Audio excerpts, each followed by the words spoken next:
Сергей Семенович потеряли. Начальство надо замещать. Дорогие друзья, добрый день. Прежде всего, хочу сказать, что мы с вами... Слышно меня, да? Мы с вами встречаемся в преддверии 8 марта. Праздник очень теплый у нас. В стране всегда отмечают его с особым вниманием к женщинам, ко всем, к мамам, к подругам, к женам, к сослуживцам. Я вас всех поздравляю с наступающим праздником. Он всегда у нас связан с весной, с обновлением. Добрый, хороший, радостный праздник. Но здесь сегодня вижу и женщин в военной форме. Это значит, что среди нас есть и сегодня на нашей встрече есть и те, кто непосредственно принимает участие в специальной военной операции. Вам особые слова благодарности и низкий поклон за ваш выбор, за то, что вы... Ну и женщины вообще у нас и среди медработников, среди специалистов других направлений воинской службы. Да и на передовой прямо встречаются, и не так редко. Кроме всего прочего, мы с вами находимся в Центре реабилитации Фонда «Защитники Отечества». Евгения вот здесь. Конечно, наверное, это один из лучших, но дело в стране. Но дело сейчас не в этом, хотя это очень важно, и надеюсь, что коллеги из других регионов посмотрят, как это делается в Москве, и будут брать с этого пример. Но дело в том, что на встрече, я так понимаю, что как раз в основном женщины, которые так или иначе связаны с деятельностью этих фондов, так или иначе связаны с деятельностью наших ребят, бойцов, которые выполняют свой долг перед Родиной, перед Россией на линии боевого соприкосновения. Здесь и мамы, и жены, и подруги, наверное, наших ребят. И хочу тоже вам сказать, что, безусловно, мы все это хорошо знаем, во все времена было так, что вот тыл для мужчины, тем более для военного человека, который рискует собой, жизнью рискует, да, тыл – это всегда одна из важнейших составляющих мотивации для того, чтобы воевать, для того, чтобы добиваться побед. И, конечно, уверен, что, как вот в таких случаях говорят, в окопах нет неверующих, также и нет, наверное, мужчин, которые не думали бы о своей семье, не думали бы о своих женщинах, о своих сестрах, о матерях, о женах, о подругах. Это очень важная составляющая всего того, что сейчас происходит у нас в стране, всего, что происходит по направлению защиты интересов России. Я не буду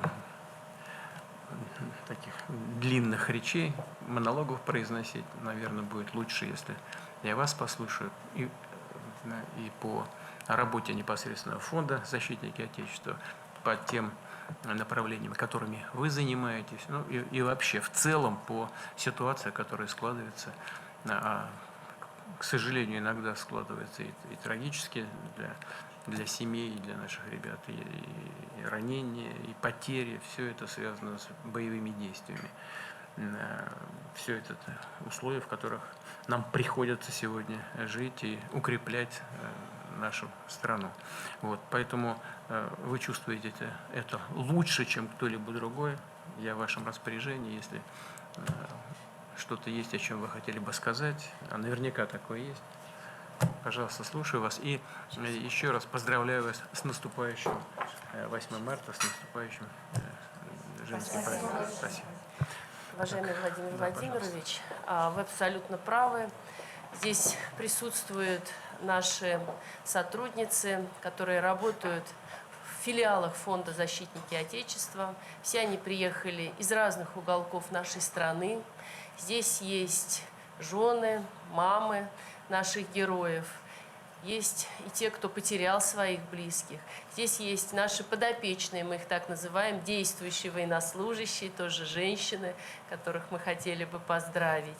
Поэтому у каждой из присутствующих здесь своя история. Всего у нас 3800 социальных координаторов, которые работают у нас в филиале фонда. И из них 700 человек – это непосредственно члены семей участников специальной военной операции. И хотелось бы им предоставить слово, потому что они хотят тоже рассказать свою историю и задать вопросы. Добрый день, Владимир Владимирович. Да. Можно вас попросить прямо в микрофончик, чуть погромче, пожалуйста. Я Слугина Алена, я из Республики Мордовия, вдова Героя России, гвардии капитана Слугина Григория. Я хочу немножко рассказать о нашем знакомстве. Познакомились мы с Гришей на едином государственном экзамене. Вскоре Гриша поступил в Рязанское высшее командное училище. И в самом начале нашего общения он мне сказал, что вся его жизнь будет посвящена служению Отечеству.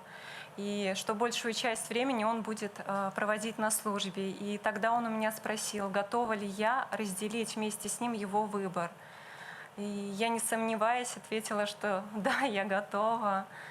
С первых дней начала специальной военной операции Гриша в составе 76-й Псковской дивизии принимал участие, выполнял боевые задачи. И товарищи всегда отзывались о нем как о грамотном, ответственном и мужественном командире. И вот в одном из боев он закрыл собою своего боевого товарища. Снаряд, который упал рядом с ними, разорвался, и их засыпало землей. И тогда в том бою они остались живы только вдвоем. Гриша дважды был награжден орденами мужества, медалью за отвагу. И в нашем последнем разговоре он мне сказал, что его награды — это и мои награды. К сожалению, 26 сентября 23 года Гриша погиб, исполняя свой воинский долг. И только спустя год я нашла в себе силы идти дальше. Я решила вернуться в свою родную республику. Сейчас я работаю в фонде «Защитники Отечества». Я помогаю таким же, как и я, семьям погибших, ветеранам боевых действий. И для меня огромная ответственность нести гордое звание своего супруга, супруги Героя России. И работа в фонде «Защитники Отечества» — это и продолжение дела моего мужа служить Отечеству и народу. Во-первых, должен сказать, что 76-я Псковская десантная дивизия, она укомплектована теми людьми, которых мы называем элитой вооруженных сил. Они и сегодня воюют в высшей степени достойно, мужественно и героически. И, видимо, ваш муж оказался там не случайно. С ребятами работают, отбирают их туда, и они оправдывают свое предназначение. Конечно, к сожалению, вот такие трагедии происходят, без них не обходится ни один вооруженный конфликт. Но нам с вами очень важно помочь тем, кто нуждается в поддержке. Это имею в виду и ребята, которые получили тяжелые травмы, и помочь семьям. Вот мы сейчас только что разговаривали, здесь очень правильно была идея у Ольги. Нужно, конечно, на первых этапах, прямо с первых дней, оказывать самые разные виды, в том числе, возможно, психологическую помощь родственникам пострадавших ребят, тем более погибших. Вы делаете это очень правильно. Это, во-первых. Во-вторых, то, что здесь все присутствующие занимаются этой работой, это чрезвычайно важно для всех. Прежде всего, конечно, для для наших ребят, которые воюют, для членов семьи, потому что ваша сопричастность, прямая личная сопричастность к судьбам людей, а вы, надо прямо сказать, не хочется употреблять это слово, но тем не менее, вы пострадавшие же тоже, понимаете, вы вот как раз те люди, которые через это прошли, через свое сердце все пропустили. И очень важно здесь доверие, доверие тех, с кем вы работаете. И то, что вы продолжаете эту работу, несмотря на тяжелую такую психологическую травму, это очень здорово, и это очень важно. И я хочу вас за это поблагодарить. А у вас, вы вернулись в Мордовию? Да, я вернулась в Мордовию. А где вы жили? В Псковской области, в Пскове. В Пскове жили, Да. прям там рядом. Мы только переехали в Псков, и в сентябре переехали, а в феврале началась специальная военная операция. После гибели супруга я еще год жила в Пскове. Потом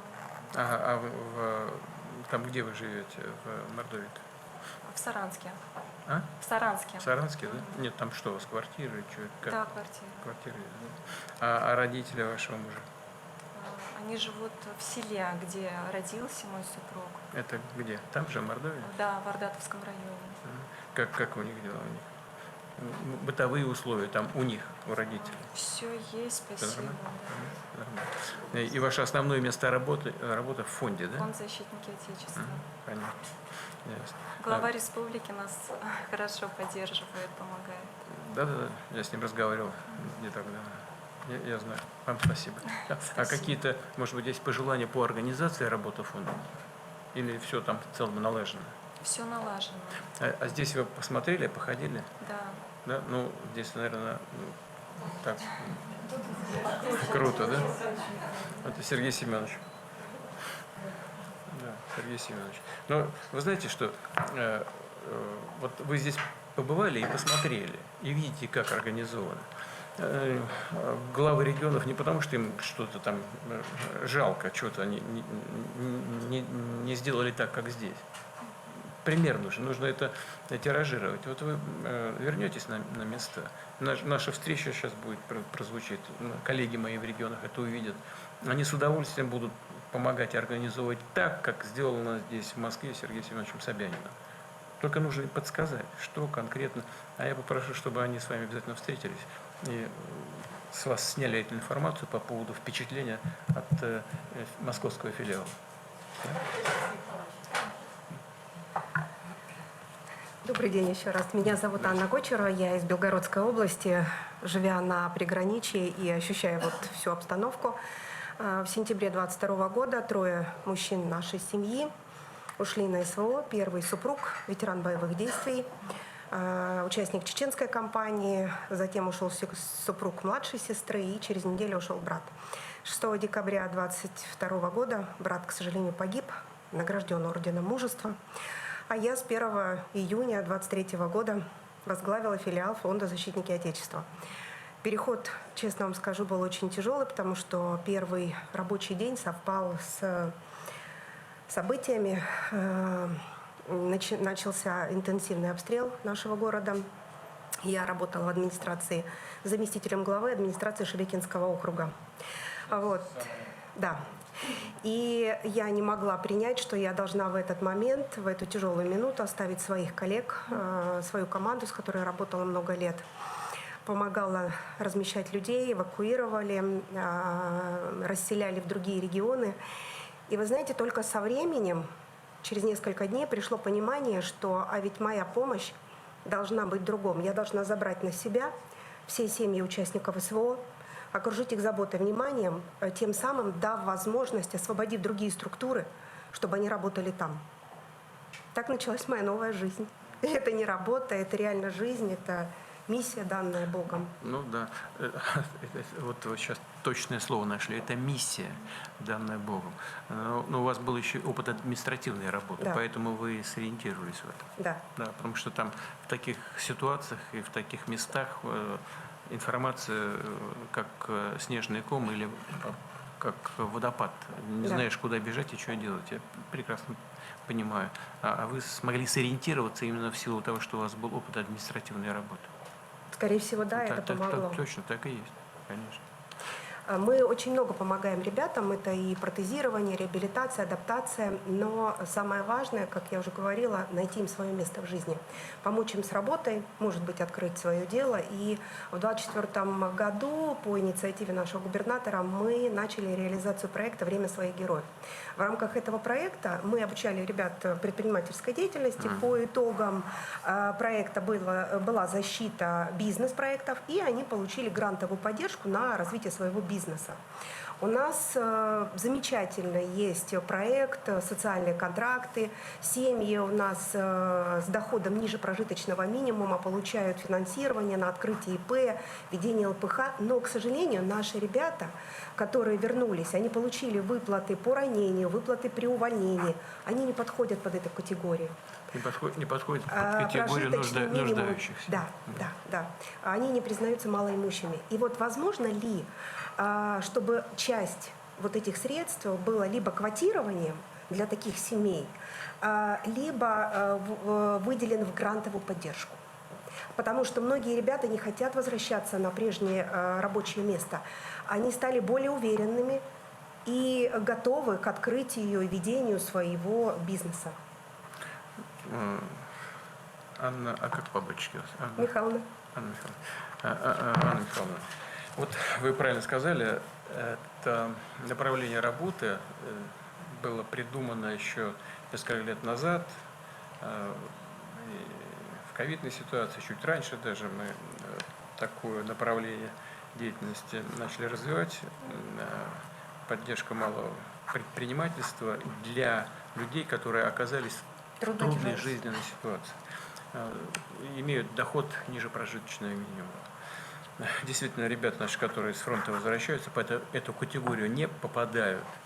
Но это не значит, что для них не может быть организована работа, о которой вы сейчас сказали, по соцконтракту. Потому что на самом-то деле они ведь тоже в непростой жизненной ситуации, особенно если ранение тяжелое получили. Поэтому здесь отдельно, мне кажется, создавать ничего не нужно, никаких там отдельных грантов, чтобы не утяжелять всю эту структуру, а то сейчас ведь там появится начальство, там, кабинеты и так далее. Но можно в рамках этой программы по соцконтракту выделить отдельные направления и просто увеличить финансирование. Мы это сделаем. Мне, честно говоря, я уже вижу, что мы правильно сделали с вами, что встречаемся. Почему? Потому что вы это сталкиваетесь в жизни и оттуда получаете вопросы и проблемы, которые надо решать. Со стороны просто до этого не додуматься, понимаете? Но есть и работает, а действительно она же только распространяется на тех, кто доход маленький имеет. Программа работает в целом хорошо. Для этой категории людей, у которых доход ниже прожиточного минимума. Она в целом работает хорошо. Там она по разным направлениям делится, но почти 50% всех выделяемых ресурсов люди берут на то, чтобы открыть свой небольшой бизнес. И это, как правило, получается. Поэтому, конечно, для наших ребят, там 350 тысяч, по-моему. 350, да, на ведение ЛПХ 250. Да. Поэтому и для ребят наших, которые возвращаются с линии боевого соприкосновения, точно нужно сделать отдельное направление. Мы так и сделаем. Спасибо. Я пометил для себя. Спасибо.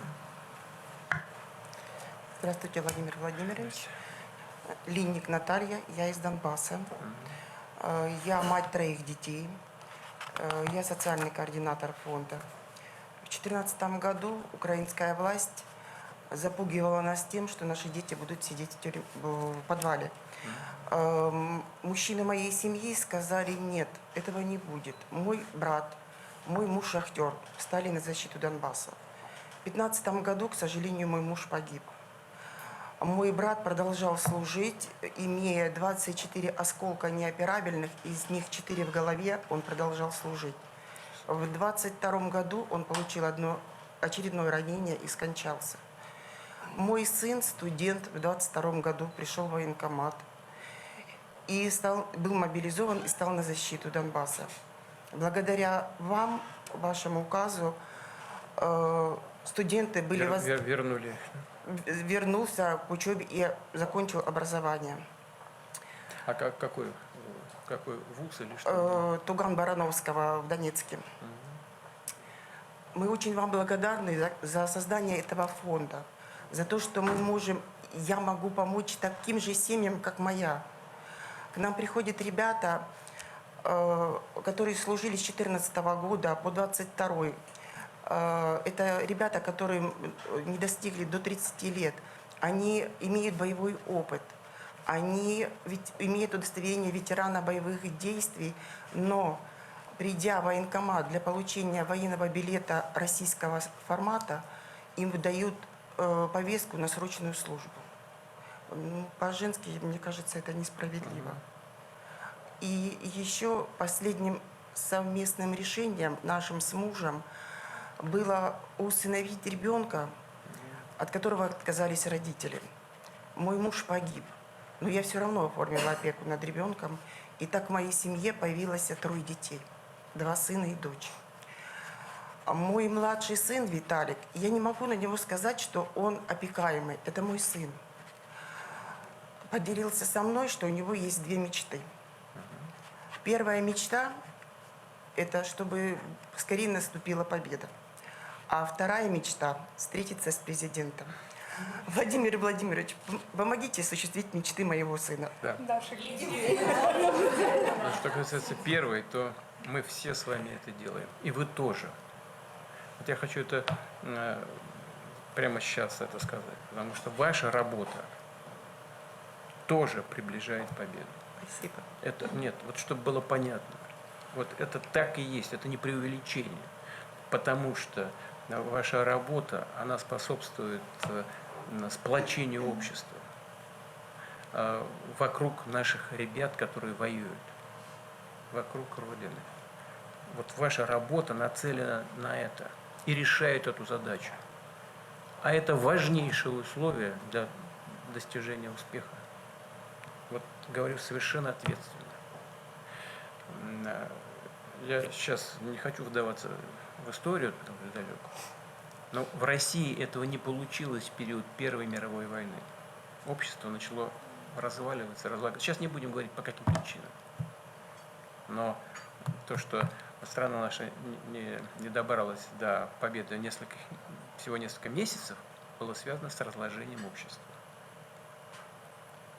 А ваша работа, ваша позиция, что самое главное, она сплачивает страну. Это одно из основных условий для достижения успеха. Вот. Поэтому обязательно встретимся. Спасибо. Когда я скажу коллегам, Анна Евгеньевна проконтролирует, мы это сделаем обязательно. Значит, как зовут вашу? Наталья. Нет, Виталик. вас, да, сын. Виталик. Виталик. Сколько ему сейчас? 11 лет. Отлично, договорились. Спасибо. Да. Да. Аня, мы давайте так и сделаем. А вы знаете, что какое мероприятие? Очень простое. День Победы. Вот это Да, все отлично. День Давайте. Победы, это вообще День просто... Победы, парад и встреча. Да? Договорились? Договорились, так и сделаем. Вот, по поводу повесток на срочную службу, ну это, конечно, ерунда. Но вы знаете, что ребят со срочной службы мы не направляем в зону боевых действий. Но повестки на срочную службу тоже, наверное, это лишнее. Для тех, кто уже побывал на фронте. Да. Я пометил для себя, мы этот вопрос Спасибо большое. решим. Благодаря фонду когда пришла работать, я чувствую себя дома. Мгм. Это Я очень понимаю, многое. Я понимаю. Да, я понимаю. Спасибо. Когда потеряли близких, здесь вы, востребовано, вы напрямую работаете с людьми, и они наверняка вам благодарны, это 100%, правда? Отдача чувствуется, и это очень важно, я понимаю. Так, пожалуйста. Владимир Владимирович, здравствуйте. Меня зовут Гришанова Светлана. Я прибыла из города Биробиджан, Еврейская автономная область. Я мама 2 дочерей и 2 замечательных внучек. Я ветеран, военный пенсионер, ветеран Вооруженных сил Российской Федерации, ветеран боевых действий. За моими плечами многолетний стаж в Вооруженных силах более 25 лет. У вас лично? Да, у меня лично. А где вы служили? Начиная с 1995 года я служу в Вооруженных силах в должности фельдшера, я медик, прапорщик. И с начала специальной военной операции в 2022 году я посчитала своим долгом, что я должна стать участником и помогать нашим ребятам. У меня получилось только в 2023 году. Я заключила контракт и убыла в зону проведения специальной военной операции. Была фельдшером отдельного батальона, выполняла задачи по сохранению жизни и здоровья наших военнослужащих. Повседневная жизнь никуда не делась, люди также болели. Участвовала в эвакуации раненых. И вот мы все с разных регионов. Служа в одном подразделении, мы все с разных регионов. И как-то обсуждая, как мы придем домой, да, как наши семьи, как поддержка государства, и мы поняли, что региональные меры поддержки в разных регионах различные. Было бы очень хорошо, если бы определить базовый набор социальных мер поддержки, чтобы касалось это ко всем регионам, то есть единый набор, который не требует больших финансовых вложений, но очень значим для всех категорий военнослужащих, участвующих в специальной военной операции, членов их семей. Ну, например, это может быть бесплатное питание с 1 по 11 класс, первоочередное зачисление в детские сады, школы, спортивные секции, обязательно психологическая помощь, не только вернувшимся ребятам, но и членам семей. Ну, это бы, конечно, очень помогло и как самим военнослужащим, так и членам семей. Вы знаете, Светлана, да? Ну, мы все видим, что в целом в регионах Российской Федерации эта работа развернута. Да. И губернаторы очень живо откликаются на все потребности семей, военнослужащих, самих военнослужащих, когда они возвращаются. Но, конечно, на фоне такой достаточно серьезной поддержки с федерального уровня, на региональном, может быть, не всегда все выглядит так солидно, но все-таки, на мой взгляд, это имеет значение, региональная поддержка. Да. Когда в разных, не потому что кто-то жадничает, здесь я уверен, дело совершенно не в этом. Я вижу, как коллеги работают, руководители регионов России. Они с душой работают, и я практически не знаю никого, кто бы не обращал на эту тему внимания. Все заряжены, и все стараются по максимуму создать условия для членов семей, для самих ребят, которые возвращаются, допустим, из зоны боевых действий. Но действительно в каждом регионе по-разному. Можно ли совсем все одинаково сделать, я не знаю, но точно совершенно можно заняться обобщением того, что происходит в регионе. Да, какой-то стандарт. Да, совершенно базовый верно. стандарт, который Полностью. бы относился ко всем регионам. Да, согласились. Потому что здесь детские сады, школы. У нас и так есть уже льготы для ребят, которые возвращаются, которые хотят учиться, и для членов семей. Во-первых, берут ребят наших бойцов на бесплатное обучение, переводят с платного на бесплатное, создают условия для того, чтобы поступали в учебные заведения, причем высшие и в средние и так далее. Преференции при оформлении в детский сад, и в школу, и так далее. Сергей Семенович, Сережа, можешь перечислить? Наверное, у тебя там сейчас... Но ясно, что везде по-разному.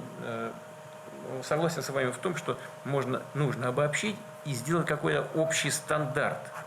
Да? Да. А потом к этому стандарту можно уже еще что-то добавлять, то, что коллеги в регионах посчитают целесообразным и важным именно для этого региона, да? Сергей Семенович, давайте.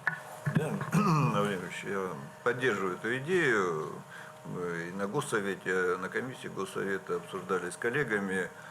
Конечно, нужен базовый какой-то стандарт, но при этом надо дать возможность регионам, если они что-то, исходя из специфики региона, возможности региона добавляют, то им тоже запрещать не надо. Но как базовый стандарт, если там, к примеру, год тому назад это было сложно определить, потому что система была еще не адаптирована. Сегодня в большинстве регионов базовые вещи есть, их можно легко закрепить как стандарт, который как бы гарантией был на региональном уровне. Мы так и сделаем. И вот сейчас то, что вы сказали, проговорить на Госсовете, это точно Госсовет, это такая, видимо, в курсе, да, такая структура, где мы регулярно собираемся с руководителями регионов Российской Федерации. Там есть у нас специальные группы, которые работают по отдельным направлениям. Обязательно попрошу коллег, которые с этой работой связаны, чтобы они и провели эту работу. Спасибо вам большое, Владимир Вам Владимирович. спасибо за идею. Идея хорошая, правильная, абсолютно согласен. Спасибо. Здравствуйте, Владимир Владимирович. Хотелось бы сказать вам огромную благодарность от лица всех присутствующих за то, что мы можем с вами побеседовать, и очень надеемся, что вы выслушаете историю каждой из нас. Я Дорохина Ольга Валерьевна, жена офицера, мама героя России Дорохина Владислава Александровича, погибшего 21 июня 2022 года на Угледарском направлении. Мой сын служил по контракту на Черноморском флоте. Но когда началась специальная военная операция, он написал рапорт о переводе его в 810-ю бригаду морской пехоты и отправился в зону СВО. Он погиб, защищая, прикрывая, дав возможность отойти своим товарищам, сымитировал сдачу в плен и взорвал себя 2 гранатами вместе с врагом. Все ребята остались живы. Герой настоящий. Но не зря вы присвоили ему звание Героя России. Он не мог поступить иначе, он рос в семье офицера, он, можно сказать, с молоком матери впитал любовь к родине, уважение к форме, патриотизм. Сколько лет ему было? Ему был 21 год. Он всегда хотел быть военным, у него всегда был живой пример перед глазами папа. Я очень долго не могла прийти в себя. Спустя 2 года, наверное, я нашла в себе силы. Можно сказать, цель в жизни – это помогать семьям участников СВО. И сейчас в составе региональной общественной организации «Жена и мать Героя Крыма», конечно, при поддержке главы республики, мы проводим очень много, можно рассказывать, но в общих словах мы проводим мероприятия патриотической, психологической, правовой направленности. Одним из последних новых наших направлений – это помощь детям, оставшимся без попечения родителей на исторических территориях. И можно сказать, что уже было несколько поездок, мы будем дальше, но в самой первой нашей гуманитарной поездке в Херсонскую область мы там нашли свою дочку. Сейчас она уже в семье, пока что под опекой. Мы над этим работаем, но для нас это солнышко наше. Это, понимаете, в нашу семью вернулся... Сколько ей? 4 годика. В нашу семью вернулся кусочек счастья. Есть и младший сын, у Владика еще был брат, он уже подросток такой, это вот кого понянчить, кому еще подарить любовь и ласку, потому что подросткам они уже самостоятельные, взрослые. Вот. Хотелось бы выразить вам слова благодарности за то, что благодаря фонду, всем мерам поддержки. Вообще мы, мамы, жены, семьи участников СВО и сами участники СВО, ветераны, мы чувствуем заботу и внимание от государства, что мы не одни, мы не брошены. И благодарность очень просили передать благодарность от всех крымчан за крымскую весну в связи с предстоящей годовщиной 11 лет. И мое предложение в дополнение к Светланиным мерам поддержки на своем примере. Владиславу был 21 год. К сожалению, он не успел создать семью, завести детей. Но у него остался брат. Родной, единокровный брат, который юридически не является членом семьи погибшего. На него не распространяются меры соцподдержки. Такие, ну, даже те же самые, там, ну, не на нашем примере, ему уже 15 лет, но садик, там, питание в школе, детский оздоровительный лагерь, ну и поступление, преимущественное поступление. И еще одна категория наших граждан – это несовершеннолетние дети, не родные нашим бойцам, которые воспитывают детей, ну там от жены, от первой пасынки. Они тоже воспитываются как родные дети. Я тоже воспитывалась отчимом. И я считала себя родной. И получается, один ребенок едет в лагерь, а второй не едет, потому что он, ну, юридически не успел его, допустим, боец усыновить. Разделение. То есть там не было юридического усыновления? Да? Ну, юридически не было, а фактически это одна семья. Родной ребенок и как бы пасынок. Да. Да. Хотелось бы, это просто огромный, вернее, запрос от огромного количества семей. Ну вот по поводу, да, несовершеннолетних братьев и сестер, ну не знаю, хотя бы погибших членов, Да, ну и вас. послушайте, значит, а вот что значит на него не распространяются? На Но брата? он не имеет никаких льгот, он не имеет льгот по питанию в школе. Он не... На семью же распространяются? Он не является юридически членом семьи погибшего. Братья и сестры не являются. Вот, допустим, у нас в республике, благодаря Сергею Валерьевичу, дети, там, пасынки, братья, сестры, наши дети ездят. Но в основной своей массе по стране они не имеют юридического статуса. Они не относятся к членам семьи. Ну, хотя бы несовершеннолетние дети, согласитесь. Но брат, вот в нашем случае, Герой России, мы узнавали в школе по питанию, нам сказали, он брат, он не ребенок героя. Поступление точно так же. Нет, В ручном в режиме, да. Я понял. решаются. в ручном режиме, в понял. регионе в нашем, ну, Честно говоря, у нас даже- решается, но это только вот в ручном режиме, в индивидуальном порядке. Потому что законодательно это не предусмотрено. Вы знаете, ну, во-первых, хочу сказать, что 810-я бригада, где ваш сын служил, вот, она вот Легендарно. легендарная. Ребята, вот сейчас они на очень важном участке воюют, на очень важном направлении в Курской области. В сложных условиях идут вперед, несмотря ни на какие трудности. Вот Да. они каждый день выполняют боевую задачу. Но он был моряк, который перевелся в 810-й. То есть Да, я понимаю. мы его Мог относим бы- и к морской пехоте, и к Черноморскому флоту. Ну вот видите, там подбираются такие ребята. Да. Вот мы сейчас с вами сидим, значит, разговариваем, и чай стоит. А они там, Вот прямо в эту минуту ребята воюют я и понимаю. выполняют сложные очень боевые задачи. Они прямо в эти дни идут вперед и каждый день освобождают кусок за куском нашей земли. И это, знаете, это говорит о том, что и ваш сын не зря свою жизнь за Родину отдал, понимаете? Не зря. Потому что все, ради чего он боролся, все оно двигается, идет вперед и реализуются те цели, которые и он, будучи совсем молодым человеком, тоже, судя по всему, перед собой ставил. Знаете, можно я чуть добавлю? Наверное, для нас, особенно семей погибших, финальная точка, мы очень ждем победу. И мне кажется, что наши сыновья упокоятся окончательно, когда наступит мир. Но только мы должны дойти до конца. Мы не должны никому уступать. Мы не собираемся этого делать. Спасибо. Мы должны выбрать для себя такой вариант мира, который бы нас устраивал и который бы обеспечивал на длительную историческую Безопасность. перспективу спокойствие для нашей страны. Да.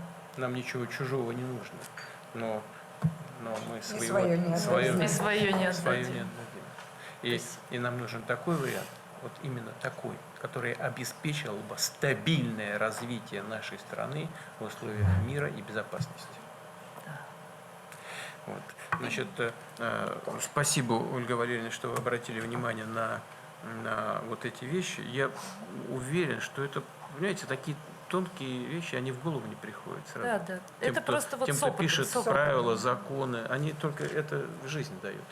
Вот то, что вы сказали, что на брата не распространяются какие-то меры поддержки, ну это какая-то ерунда. Да, Все- ему 15 все- лет, все ну эти хотя бы дискри- на несовершеннолетних детей, Ну ну, да. братьев, На сестер. поступление. Ну, Да. почему? Вот он сейчас поступать будет. Сейчас.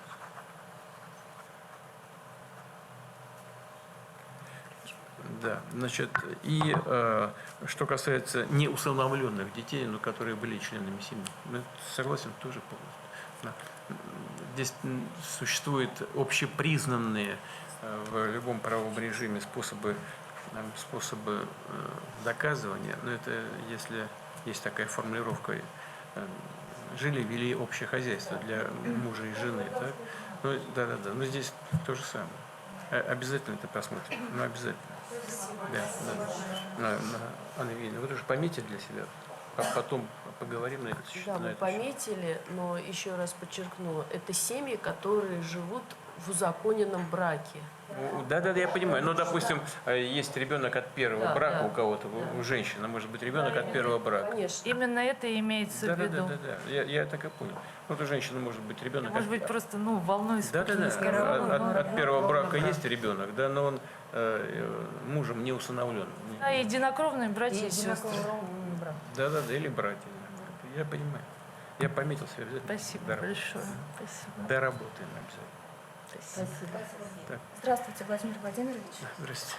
Я Надежда Цыганова, город Псков, социальный координатор Фонда «Защитники Отечества». Мама 4 детей. Извините, еще раз, как вас зовут? Цыганова Надежда. Мама 4 детей, хоровой дирижер, вокалист и с недавних пор вдова.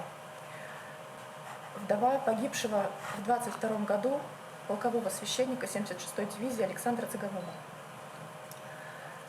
Мы с мужем встретились в 2008 году под сводами Троицкого кафедрального собора города Пскова, а провожала я его под сводами воинского храма Александра Невского.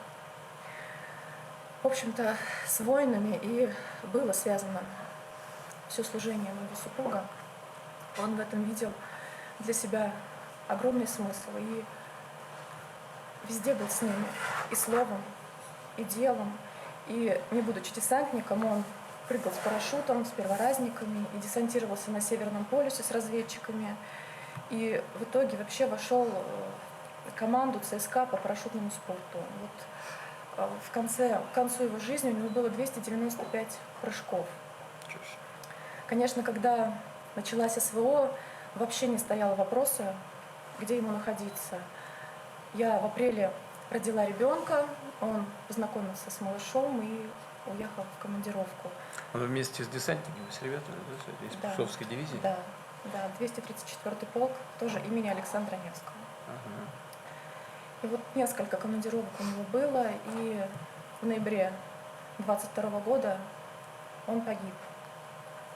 Он награжден орденом мужества посмертно и орденом Дмитрия Донского первой степени. Когда супруг умер, я для себя как-то поняла, что мне становится легче, если я могу кому-то помочь. И я даже просила Бога, чтобы Он посылал мне людей, ситуации, где я могла бы быть полезной. И вот в 23-м году я стала сотрудником фонда. У нас выстроилась определенная система работы в очень тесной связке с Псковской епархией. Священнослужители окормляют духовно семьи военнослужащих.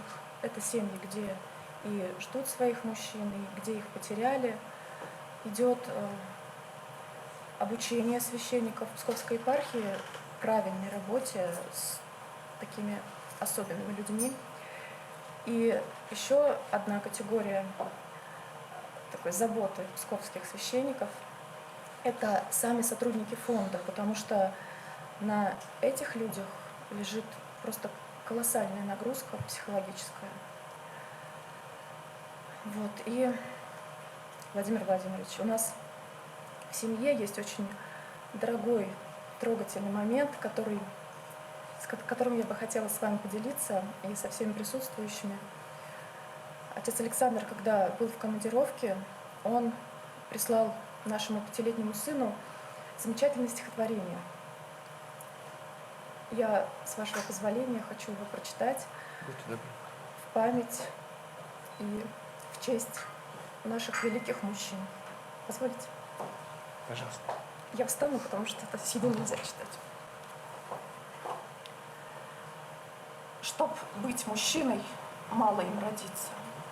Чтоб быть железом, мало быть рудой. Ты должен переплавиться, разбиться и как руда пожертвовать собой. Какие бури душу захлестнули, но ты солдат, и все сумей принять.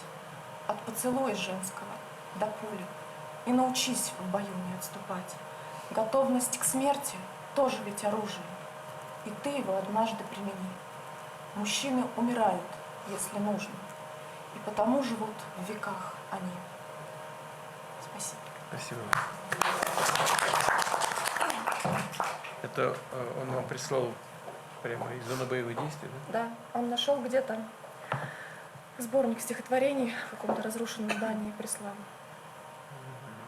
И теперь это стихотворение живет в нашей семье. Такое оно у нас сакральное. Это стихотворение Михаила Львова, поэта времен Великой Отечественной войны. Слова такие, конечно, поразительные. Точно. Принять все от поцелуя женского до пули. Да. А как у вас дети тут втроем? 4, да? 4, да. Все хорошо. Все у нас Вам в таком бытовом плане хорошо. епархия помогает? Да, епархия помогает, конечно. Еще Тихон помогал? Ой, владыка Тихон принимал очень активное участие в жизни нашей семьи, самое деятельное. Он был всегда вот в контакте и спрашивал, как мы. Ну и действительно, он помогал и дом достраивать вместе с губернатором, с нашим.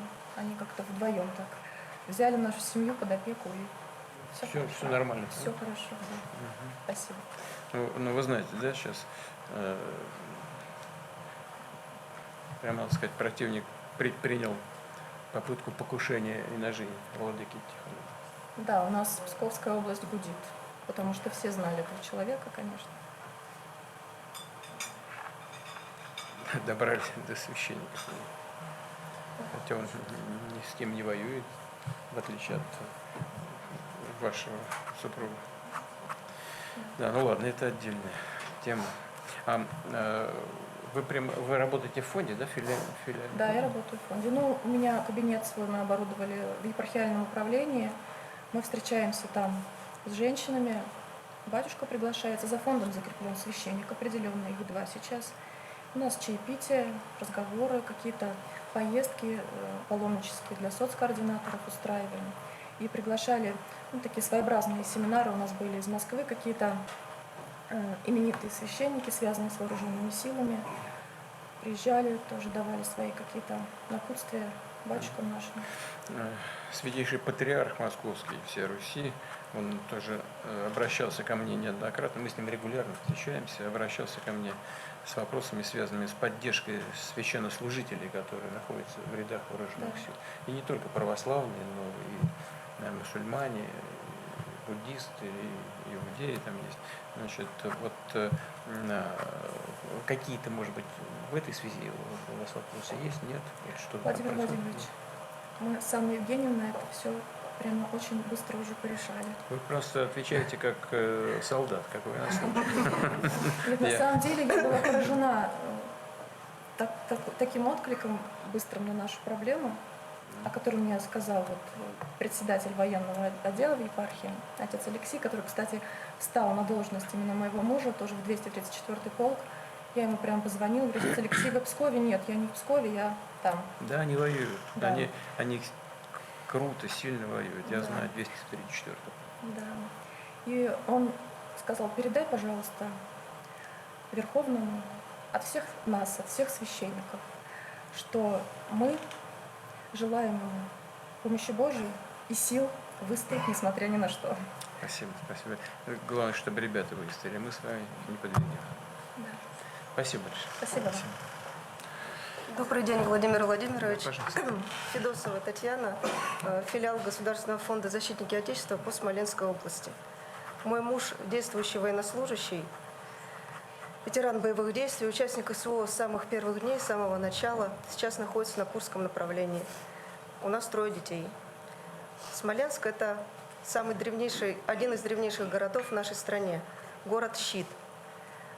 Смоленск – родина гвардии. Однажды мы с супругом решили зайти в храм, где настоятелем стал наш бригадный батюшка. Это храм 1766 года постройки. Храм пережил 2 тяжелейших войны в нашей истории. Находится на одной улице со штабом дивизии, с военной комендатурой. В 1812 году французы содержали там наших русских пленных. Зайдя на 2-й этаж, мы увидели там захламленное помещение, заброшенное. И тут моему супругу пришла идея. Он предложил создать здесь, именно на 2-м этаже храма, именно храм-музей воинов. Мы стали тесно сотрудничать с епархией. И во время одного из посещений храмов мамами погибших, одна мама из пропавшего без вести бойца сказала, что у нее такое ощущение, будто она чувствует присутствие своего сына здесь. И тут мы поняли, что нам нужно просить именно и у мам пропавших без вести ребят какую-нибудь либо личную вещь пропавшего бойца, либо фотографию его. И тогда, придя в храм, мама будет ощущать присутствие своего сына. Она сможет поговорить с ним здесь, в храме. Она сможет вознести свою материнскую молитву к Богу, пообщаться со священником. И теперь мамы погибших и пропавших без вести ребят могут быть уверены, что здесь их сыновья обретут Божий дом. Им есть куда прийти к своим сыновьям. Сейчас в храме заканчиваются ремонтные работы, и мы планируем в конце марта открыть наш храм-музей воинов. Владимир Владимирович, сейчас категория именно родственников пропавших без вести находится в самом тяжелом состоянии. Впереди них только неизвестность, они не знают, что им ждать. Выйдет их сын на связь, найдется он или не найдется, признается он погибшим. Тяжелая категория. Фонд начал работу с родственниками погибших. Мы организовали работу с военно-следственными органами, помогаем родственникам пропавших без вести заполнить разыскную карту, отправить ее в Ростов-на-Дону. Но они нуждаются в нашей полной поддержке и заботе. А согласно устава создания Государственного фонда, они не являются нашей целевой категорией. Потому что наша целевая категория – это уволенные ветераны боевых действий, добровольцы Донбасса и члены семей погибших. И вот мы просим рассмотреть вас вопрос, может быть, можно их включить в нашу целевую категорию. Нужно просто внести небольшую поправку в указ о создании фонда. Ну, я полностью с вами согласен. Полностью согласен в том, что это очень чувствительная категория, которая требует особого внимания со стороны государства. Мы уже эту тему обсуждали, и в Минобороне там есть предложение, да, по поводу того, что можно и нужно сделать до окончательного решения вопросов, связанных с родственниками, с семьями ребят, которые числятся в категории пропавших без вести, что им нужно сделать и как им можно помочь по детям, там, по материальной какой-то поддержке и так далее. Анна Евгеньевна, там же решения, по-моему, приняты или они подготовлены только? У нас действительно фонд «Защитники Отечества» сейчас взял на себя такую функцию. К нам поступают заявки от родственников, и мы сейчас в ручном режиме собираем, в том числе и генетический материал. Нет, это все понятно. Я имею в виду по поддержке этих семей. Там были предложения. Был ваш указ по выплатам Да. детям, как Да. раз Да. несовершеннолетним, тех, кто пропал без вести. Но здесь стоит вопрос немножко в другом. Все-таки это семьи рано или поздно, через полгода, все равно становятся нашими подопечными. И если бы были внесены поправки в указ, мы бы уже изначально могли бы их сопровождать, помогать, оказывать им помощь. А сейчас, в общем-то, у нас таких возможностей нет. Поэтому вот здесь Вы, пожалуйста, речь идет об этом. подготовьте это предложение. Хорошо. И как оно будет готово, я его сразу же подпишу. Это буквально на следующей неделе можно это сделать. Спасибо. Ну, сейчас вот. Спасибо большое. Да. Это вот, ну, сегодня-завтра Анна Евгеньевна подготовит. В понедельник я уже подпишу. Спасибо. Вам спасибо за то, что вы этим занимаетесь. Это очень важная вещь. Чрезвычайно, потому что это может быть людям тяжелее, чем кому бы то ни было. Это самая так и тяжелая есть, да. категория, Конечно. даже тяжелее, чем вот мы Я уже понимаю. знаем, где наши дети. Да, да. А вот Да. неизвестность это Да, самое страшное. это самое тяжелое. Я прекрасно понимаю. И давайте это сделаем как можно быстрее. Договорились. Спасибо. Добрый день, Владимир Владимирович. Я Жмыхова Ольга, сотрудник Фонда «Защитники Отечества», мать погибшего ефрейтора Шумакова Кирилла.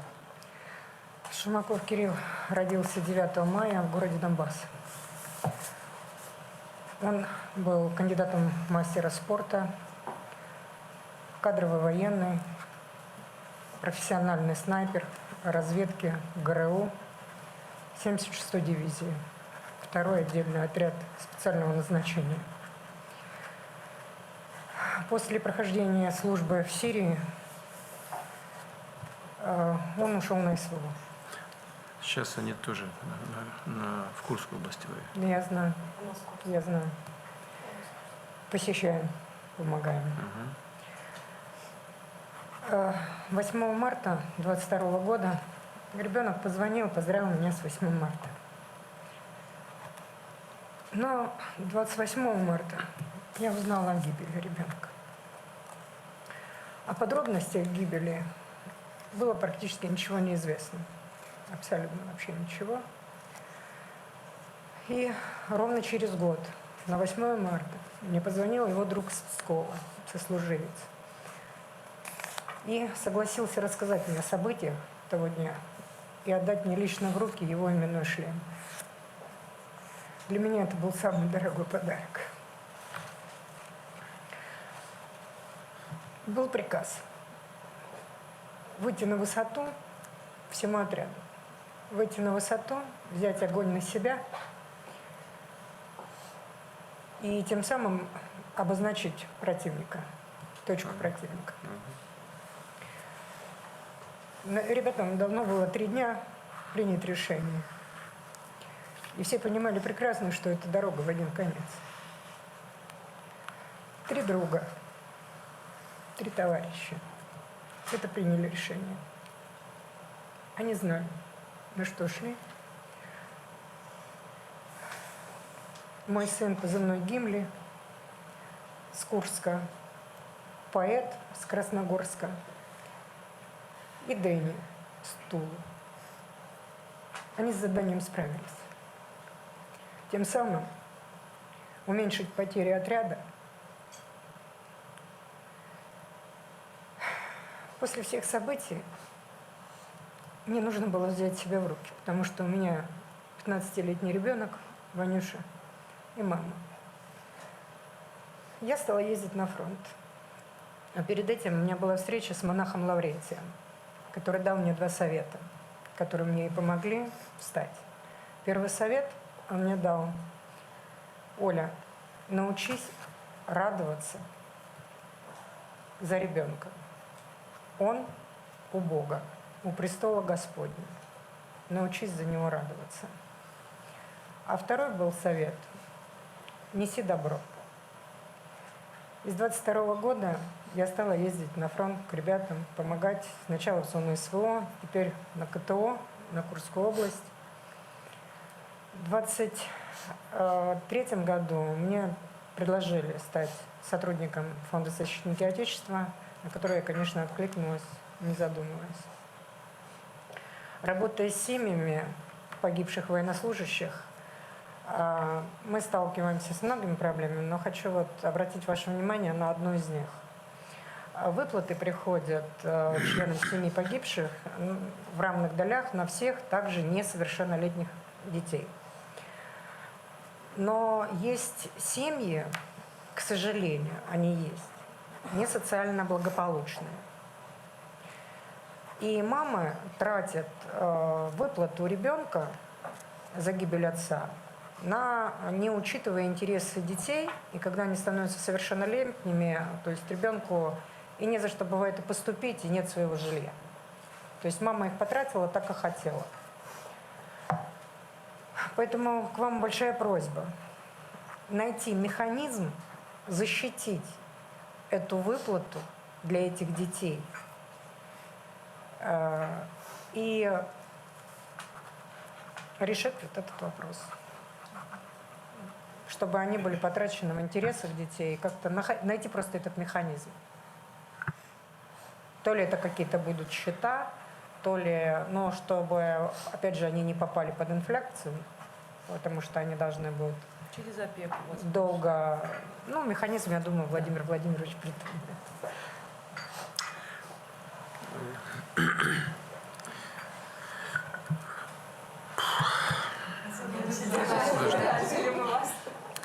Нет, у меня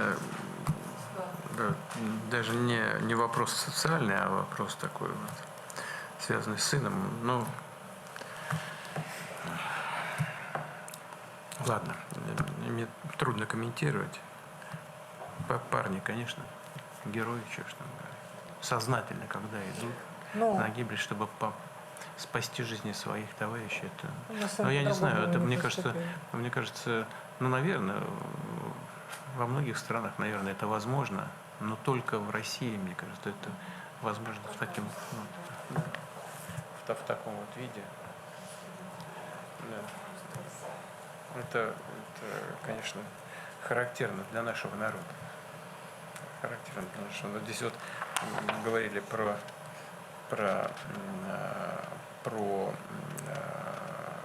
Смоленск, про музей там еще со времен Наполеона, нашествия Наполеона. До сих пор кому-то не имется. Есть еще люди, которые хотят вернуться к временам Наполеона, забывают, чем это закончилось. С такими ребятами не получится. Да, вот именно это я хотел сказать. Вот, а с такими ребятами, каким был ваш сын, его друзья, товарищи, это не получится. На самом деле все ошибки наших врагов, противников как раз начинались именно с этого. В недооценке характера русского человека. Ну и вообще представителей общероссийской культуры.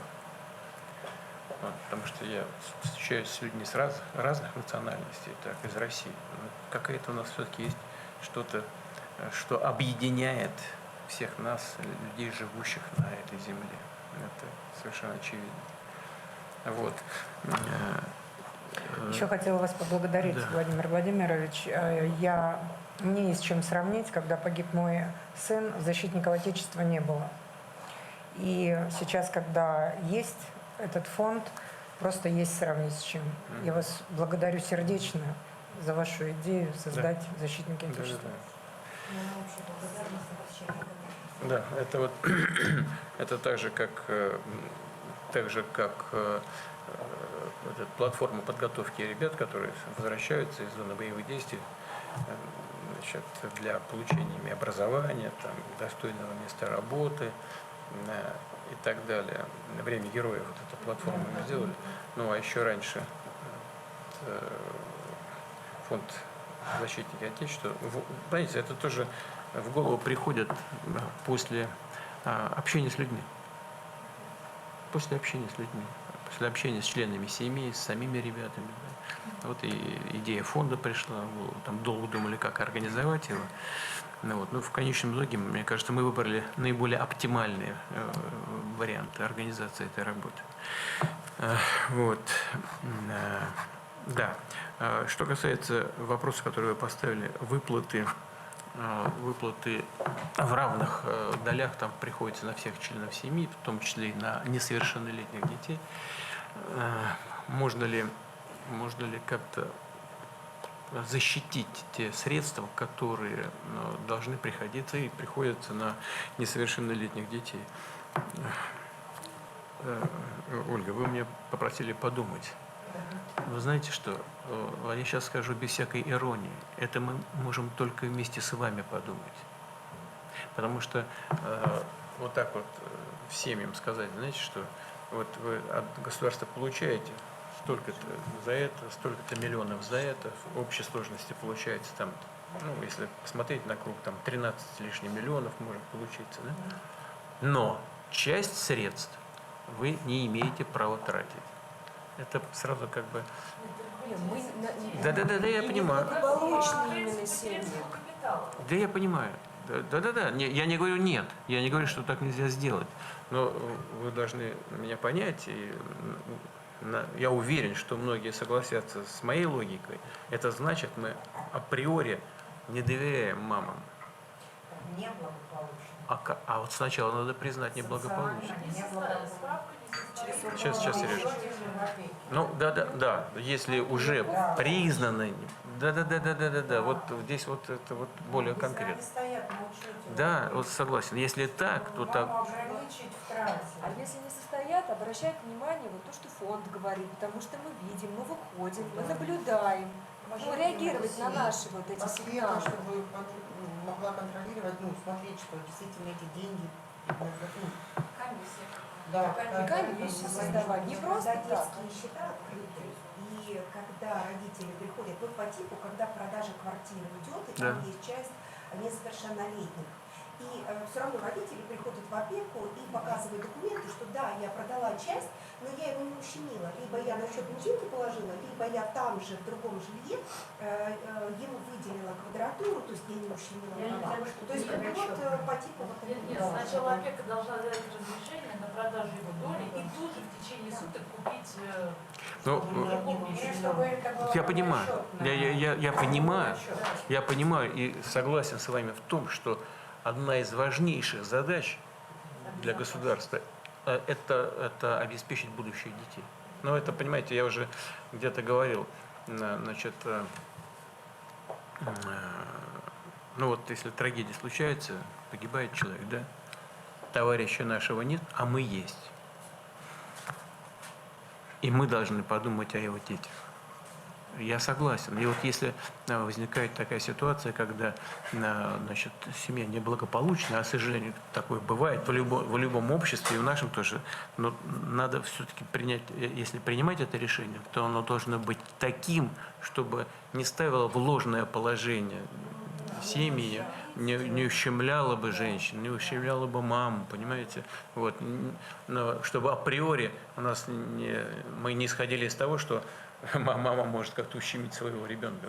Понимаете, вот здесь вот такая тонкая вещь, очень тонкая вещь. Да, Сергей Семенович, вы хотели что сказать? Я как раз это и хотел сказать, что уже сказали о том, что это не должно всех касаться семей. Потому что я думаю, что 99% семей не нуждаются в таком регулировании.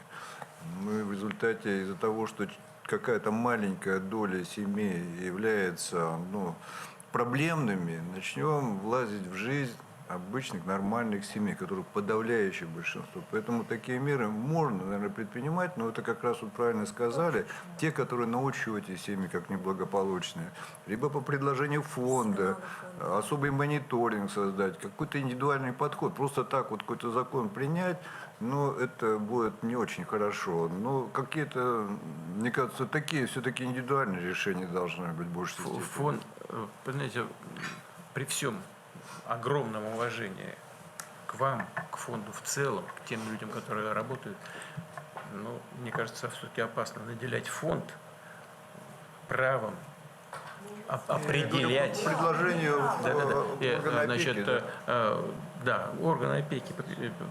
То есть фонд может инициировать вопрос соответствующего характера и инициировать вопрос перед органами опеки и попечительства. А если уж это будет признано соответствующе, то тогда можно и как-то предпринять какие-то шаги в том направлении, которое вы предлагаете. Конечно, нужно обеспечить интересы детей. Это совершенно очевидно. Просто если совсем неблагоприятная семья, там, как ребенка держать-то там, вот в чем вопрос. Но сама мысль, само направление как бы этой мысли, связанной с обеспечением интересов ребенка, тем более маленького ребенка, она правильная абсолютно. Но здесь вот главное не перегнуть палку. Надо подумать. Мы подумаем, Анна Евгеньевна, вы тоже подумайте, посоветуйтесь со всеми, да, и примем решение. Ладно? Спасибо вам, что доходите до таких вещей. Я Ананичева Татьяна Михайловна, мама Героя России и учитель школы, которая носит его имя, гвардии майора Ананичева Александра Михайловича, геройски погибшего 11 июня 22 года под Изюмом в 31 год. Саша был однажды на рождественской службе, будучи еще кадетом Московского Суворовского училища, и встретил там вас, Владимир Владимирович. Для него это было незабываемо и волнительно, точно так же, как для меня сегодня. Сын был верным другом, надежным командиром и очень заботливым сыном, братом, мужем и папой двух замечательных дочек. И когда мы его потеряли, было очень больно, страшно и тяжело. Но нужно жить. Жить ради его памяти, ради наших внучек, ради того, чтобы помогать его сослуживцам и подчиненным, которых мы считаем сейчас своими детьми. Кстати, многие из них после окончания службы мечтают переехать к нам жить в Белгородскую область. Ну и, конечно же, родные таманцы нас опекают, заботятся о нас, а мы их встречаем, кормим домашними пирогами, вкусностями, согреваем родительским теплом. Это Таманская дивизия? Да. Согреваем родительским теплом, провожаем на боевые задания, молимся за них и живыми, здоровыми, с победой ждем, конечно же, домой. В школе я провожу фестивали в памяти погибших и в поддержку тех, кто сейчас нас защищает, уроки мужества, ну, конечно же, встречи. Я считаю, что эти встречи, они очень нужны как школьникам нашим, так и самим ребятам, чтобы понять, что они делают нужное дело, защищают нас. После этих встреч детишки наши пишут очень душевные письма, ну, а мы с мужем вместе с гуманитаркой, с моими приготовленными домашними всякими изысками отправляем на фронт. И очень трогательно видеть, как крепкие бойцы берут эти письма и талисманы, которые детишки дарят, и прячут их под сердцем. Вот уже почти 3 года прошло с тех пор, как погиб наш сын, но те, кто у него служил срочную службу и по контракту, узнав о его гибели, они приезжают к нам, чтобы поддержать нас, ну и, конечно же, почтить память своего командира. Вот в продолжении вопроса о выплатах я бы тоже очень хотела обратиться к вам с предложением для выплаты по случаю гибели в список родственников включить ребят, детей, которые достигли 18 лет. Ведь мы все здесь родители, и каждый своего ребенка стараемся до конца наших дней опекать и помогать им. А эти дети, они остаются и без родителей, и без какой-то финансовой помощи. Спасибо. Владимир Владимирович, Татьяна Михайловна и Михаил Афанасьевич, они действительно стали папой и мамой для ребят, которые служили. Они их так и называют – батя и мамочка. А у некоторых ребят нет родителей, и они к ним приезжают как родные. Это вот сослуживцы вашего сына, да? Да, да, да. А он какое училище заканчивал? Он сначала Московское Суворовское, потом Московское высшее командное общевойсковое. И с 12 года в Таманской дивизии служил. А в Суворовское это как попало? У него ваш муж тоже военный? Нет, у нас военных в семье нет, у нас военный человек был только мой дядя, он был военный летчик в годы войны. И у мужа тоже родственники были военные, которые заканчивали тоже Суворовское училище. Ну и он вот когда-то посмотрел у нас фильм «Офицеры», и для него это стало как... Тогда еще, когда он был мал, не было интернета, и посмотреть его много раз не было возможности. То есть он на всех каналах смотрел, где это было по телевизору. Ну и вот так он нас... Я, конечно, как мама, была очень тяжело его отправлять и мечтала, что он не поступит. И он был вот из нашей Белгородской области, 13-м, мы немножко даже, когда поступление должно было быть время... Как... Это московская Суворовская? Да, да. Она да. очень хорошая. Да. Очень хороший уровень образования. Да, теперь я это знаю. Да, реально хороший уровень образования. Но общего образования. Я и тогда не сомневалась, но просто мне было как маме тяжело его отдавать. Он с какого класса? С 8-го, да? С 8-го, да, тогда еще там с 8-го класса. Ну, с нами и Суворов, с кем в Суворовском училище, он учился и в высшем командном, они нас все опекают, и таманцы. Полный контакт и там поддержка. Да. Ну и, конечно же, наш губернатор нас вообще опекает все время.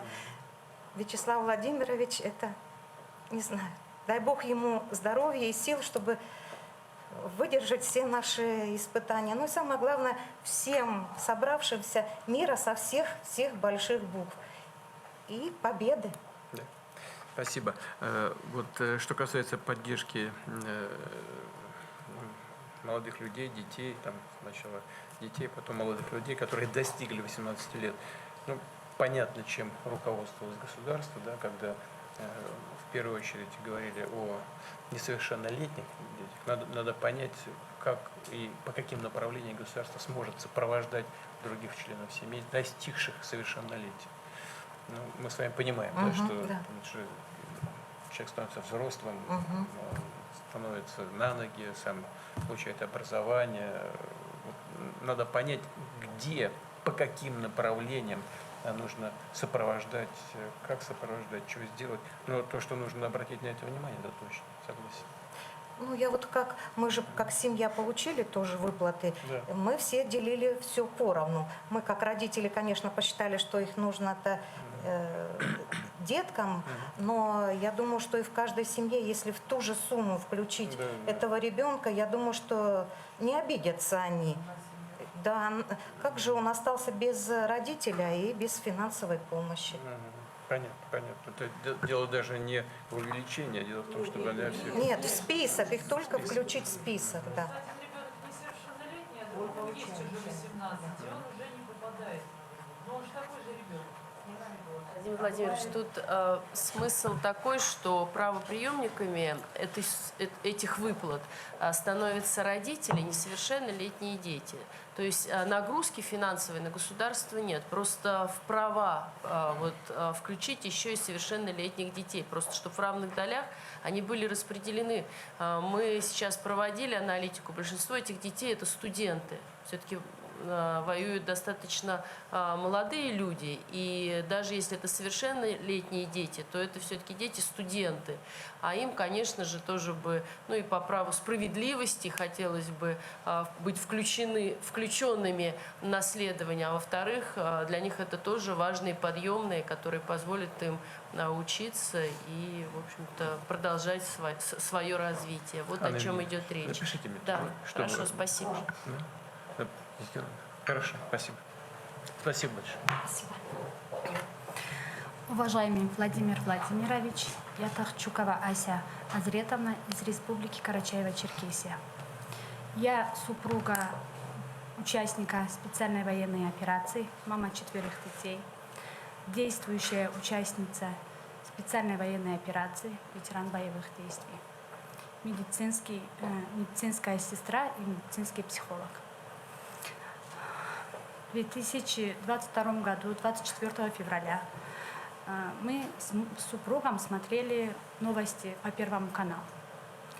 Как вы, уважаемый президент, объявили в нашей стране специальную военную операцию, муж встал, говорит, я поеду добровольцем. Я говорю, так как я имею медицинское образование, я говорю, я поеду медсестрой. Он говорит, нет, а за детьми кто будет смотреть? Ну, короче, он меня не осведомил, пошел в военкомат. 26 февраля 22 года он уехал Барсам один, добровольческим отрядом. Пока я его ждала, работала в психиатрической больнице клиническим психологом. В 23 году, в июне, мне предложили работу в Фонде «Защитники Отечества». Я с удовольствием согласилась, что я могу как-то помочь бойцам, хотя бы в республике. Вот они будут возвращаться, как-то я им могу медицинскую, психологическую помощь оказать. По состоянию здоровья в 24 году, в апреле месяце, мужа демобилизовали. Я его просила долго, но пока он демобилизовался, я просила, как ты домой приедешь, можно будет, я поеду. Он говорит, нет, ты не поедешь. Ну, мне пришлось его убедить, что это моя обязанность тоже, точно так же, как и его. Раз Всевышний его вернул домой, что мне тоже пора поехать помочь нашим бойцам. Руководство нашего фонда согласился со слезами на глазах. Поехала я туда. Я была на передовой в Херсонской области, в полевом госпитале. Там были различные категории наших бойцов, которые служат в зоне специальной военной операции. И вот смотря на них, различные категории, это мобилизованные, контрактники, также Шторм Z, Шторм В там был, Редут, ну, различные категории наших бойцов. Хотелось бы вас попросить, чтобы по возвращению домой бойцам со Шторма Z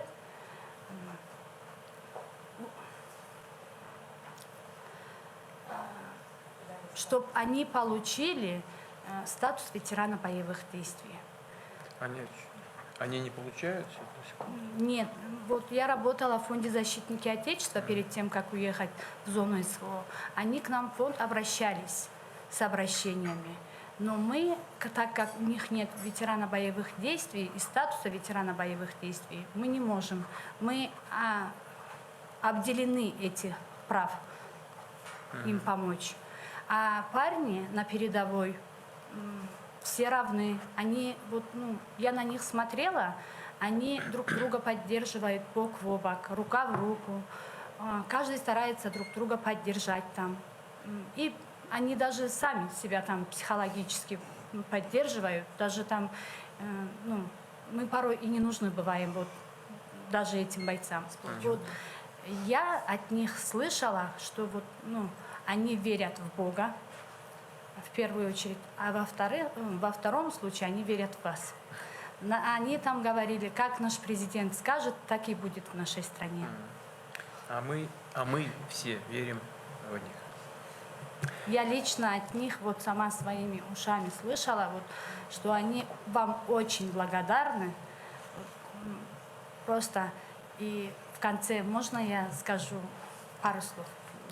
Конечно.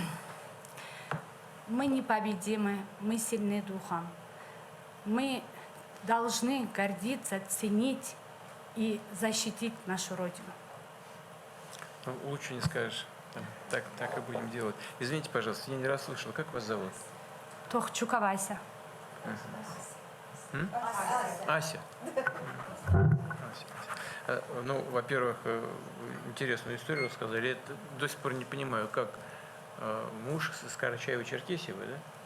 Как муж кавказец мог отпустить вас на войну? Я не понимаю. Нашла маму 4 детей при этом. Маму 4 детей. У них еще 4 детей. Все ваши, вы? Нет. Маленькая была 6 месяцев, когда он ушел. Когда началась военная специальная операция. А когда он вернулся, она уже разговаривала, бегала. Ну, понятно. Конечно. Нет, но это ваши дети, не приемные, ничего этого. Нет, свои. 17 лет мы 17 Вы меня лет назад. извините, конечно, но меня здесь женщины тоже извинят. Ну, Когда вы успели? Вам сколько лет? Так нельзя спрашивать уже. Я не жду ответа. Но это удивительно. Дай Бог вам здоровья. Я надеюсь, не последние дети еще. Но и чего муж там с детьми сидит? Он герой у вас просто. да. То есть вы, наверное, решили, что лучше на фронт, чем с 4 детьми. Ну, если мы не встанем, кто встанет за нашу Родину? Ну да. Мы для этого, когда я училась в медицинском колледже, директор колледжа нам объяснял на каждой паре, что если в случае в стране будет необходимость медицинских сестер, вы должны встать. Вы точно такие же рядовые солдаты, как наши мужчины. Вот, ну, видите, как у нас здорово все и в семьях, и в обществе, да, вот все это, вот такая культура отношения к родине, к стране, к народу, к семье у нас передается из поколения в поколение. Вот это в нас внутри живет. Это и есть часть нас самих. Да. Так с кем же дети-то? С папой. С папой? Владимир Владимирович, у Аси муж дважды герой. Первый герой – это он в специальной военной операции, а второй раз герой, когда остался сидеть после ранения с детьми и отпустил свою супругу. Теперь она там. Вы молодец просто. Честно слово. И вы молодец, и он молодец. Удивительно. Передавайте ему самые лучшие пожелания. Нет, я без всякой иронии, без всего, честное слово. Здорово. Как его зовут? Тимур. Тимур? Настоящий Тимур.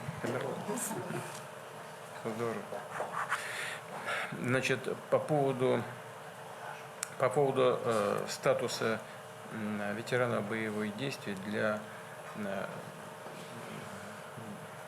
людей, которые пришли из мест лишения свободы. Вы знаете, для меня тоже вот каждый раз какая-то встреча вот подобного рода, какие-то новые вещи вскрываются.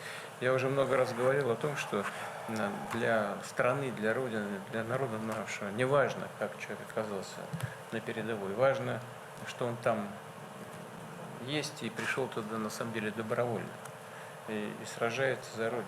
Поэтому это то же самое касается и статуса боевых действий. Мы обязательно это исправим. Я здесь не вижу никаких проблем. Вы знаете, есть некоторые вещи, они еще и ведомственного характера, ну, тоже с какими-то, на мой взгляд, связаны с предрассудками. Там, когда человек получает ранение, там сразу же ему и судимость даже закрывают, снимают судимость. Вот. И среди людей, которые воюют, ну, прошли через какие-то сложности, там, ну, все в жизни бывает. Мы не берем в зону боевых действий ни людей, совершивших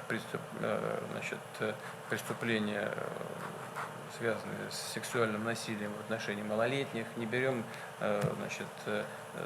людей, которые совершили там преступления в области терроризма, измены там, и так далее. Их просто нет.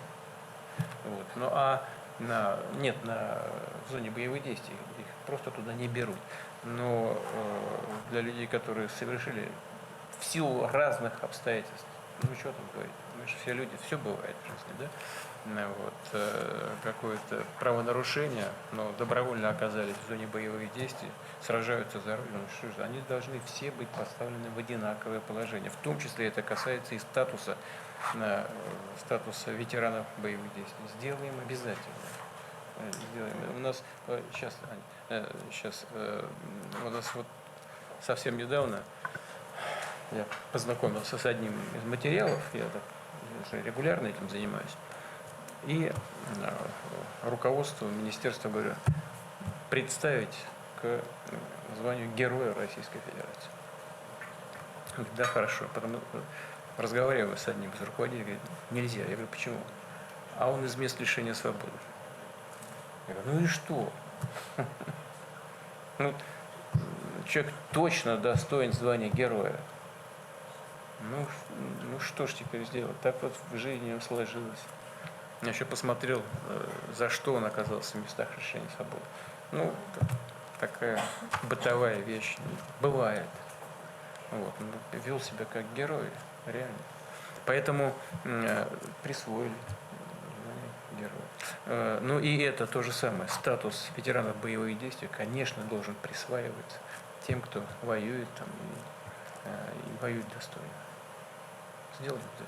Да, Я хочу немножечко пояснить, что сам по себе проект изменений федеральный закон о ветеранах, который предоставляет Шторм Z такое право, он уже существует, и он находится на согласовании в правительстве, только очень длительное время. И суть вопроса заключается в том, что а можно ли все-таки его как-то ускорить, чтобы все-таки он вышел в свет, потому что уже вы действительно неоднократно об этом говорили. У меня большие связи, я договорюсь с правительством и с депутатами. Хорошо? Да, вам спасибо большое. Вам спасибо за то, что вы вообще находитесь в зоне боевых действий. Да? И за мужа спасибо, вы же их тоже воспитывали. Вот. И за эту информацию. Она очень важна, эта информация. Потому что военнослужащие, которые вот в подразделениях Z воюют, они, многие, подавляющее большинство из них, воюют очень достойно. Все бывает. К сожалению, бывают и вторичные правонарушения, и тогда, значит, там у них другая судьба. Но в основном воюют очень достойно, и в штурмовых группах воюют, и на других участках. Сделаем. Спасибо, что обратили на это внимание. Добрый день, уважаемый Владимир Владимирович. Меня зовут Тихонова Ольга Александровна. Я учитель начальных классов, психолог, мама замечательной взрослой дочки студентки Университета правительства Москвы и супруга защитника нашей Родины. 2 года назад супруг принял решение, что он добровольцем отправляется на фронт. Ну и, естественно, я, конечно, безгранично горжусь его поступком и не могла ему не соответствовать. Зная не понаслышке, насколько тяжело женщине оставаться дома и продолжать ежедневный быт, и, конечно, переживать ежемесячные разлуки с близким человеком. Таким образом родилась идея открыть центр развития психологической помощи «Лисёна Арт» с помощью творчества. Сначала к нам присоединялись только женщины. Со временем стало очень много появляться запросов и от мужчин, а в дальнейшем уже мы стали приглашать по запросу и целые семьи. На данный момент 46 неравнодушных педагогов оказывают ежедневно после своего основного графика работы всевозможную психологическую помощь и поддержку через творчество. Мы сотрудничаем на данный момент с 2 госпиталями, где всегда нас очень ждут и нам очень рады. Стараемся помочь семьям сохранить гармонию внутренних семейных отношений. Ну и главное, конечно, помочь нашим бойцам в госпиталях принять ту действительность, с которой они сейчас оказались.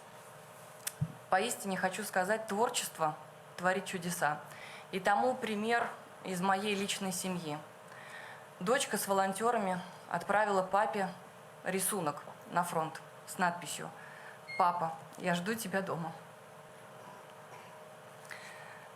Казалось бы, простой жест, но он оказался волшебный, имеющий силу. Когда супруг приехал в отпуск, поделился и рассказал небольшую историю. Этот рисунок помогал выжить в очень сложных ситуациях. Ребята были окружены, вынуждены даже были отступать. Но желание отца вернуть талисман детской любви превзошел все ожидания. Ребята не только заняли свои позиции, они успешно закрепились и продолжают двигаться вперед. И на сегодняшний день супруг с честью и достоинством защищает нашу Родину.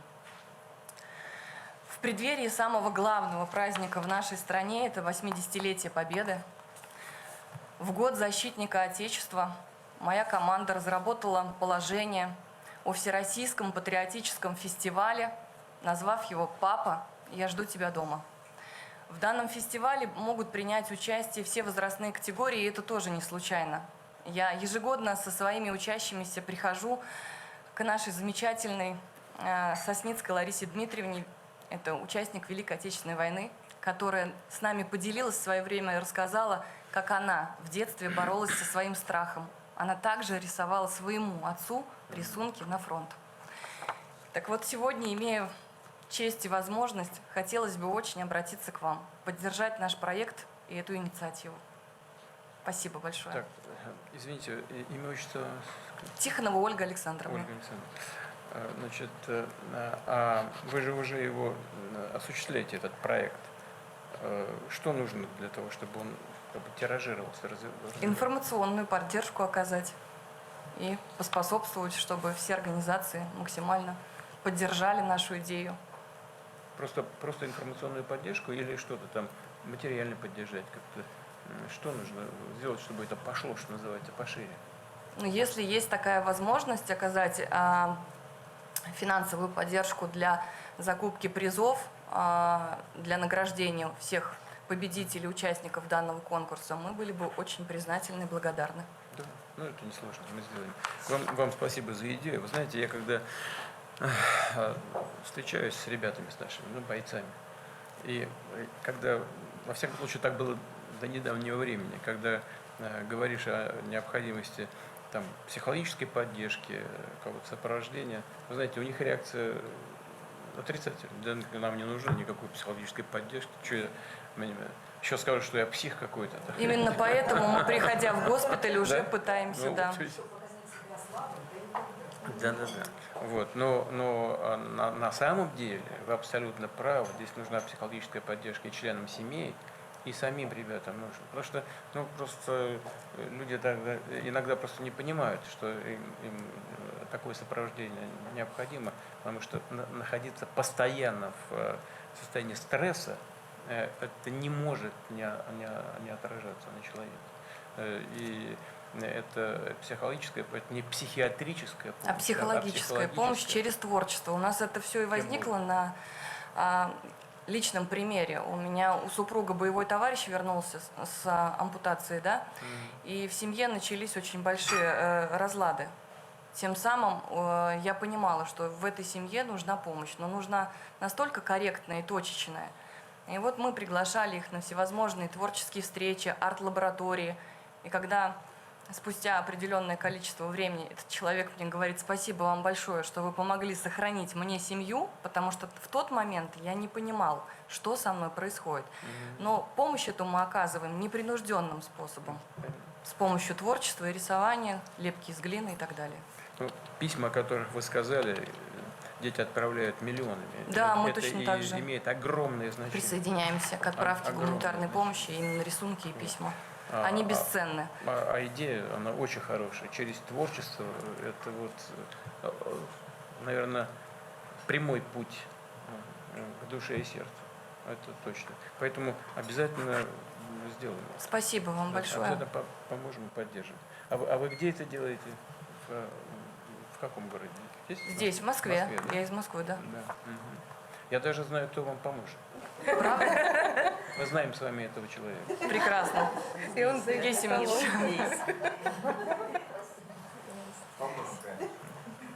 Спасибо. 100%. Добрый день. Я Захарова Александра, мама 3 детей, учитель национального якутского языка. Когда на СВО погиб мой муж, я поняла то, что хочу помогать ветеранам и семьям погибших. Устроилась в якутский филиал фонда «Защитники Отечества». И вот помню своего первого подопечного, парень вернулся с СВО, двойной ампутант, нет одной руки и одной ноги. Сложности в быту и работе ожесточили его. Он ни с кем не хотел разговаривать, выпивал, отказывался от любой помощи. И вот несколько дней я пыталась дозвониться до него, и когда он взял трубку, и я начала говорить на своем родном якутском, он оттаял. Сейчас у него все хорошо. С правительством, с администрацией района договорилась. Ему помогли с жильем, устроили на работу. На данный момент я не могу решить одну проблему.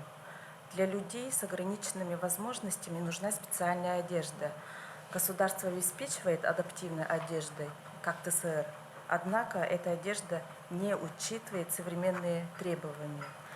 Наши ветераны в большинстве своем это молодые, активные и спортивные люди, которые хотят модно и красиво одеваться и не испытывая функциональных неудобств.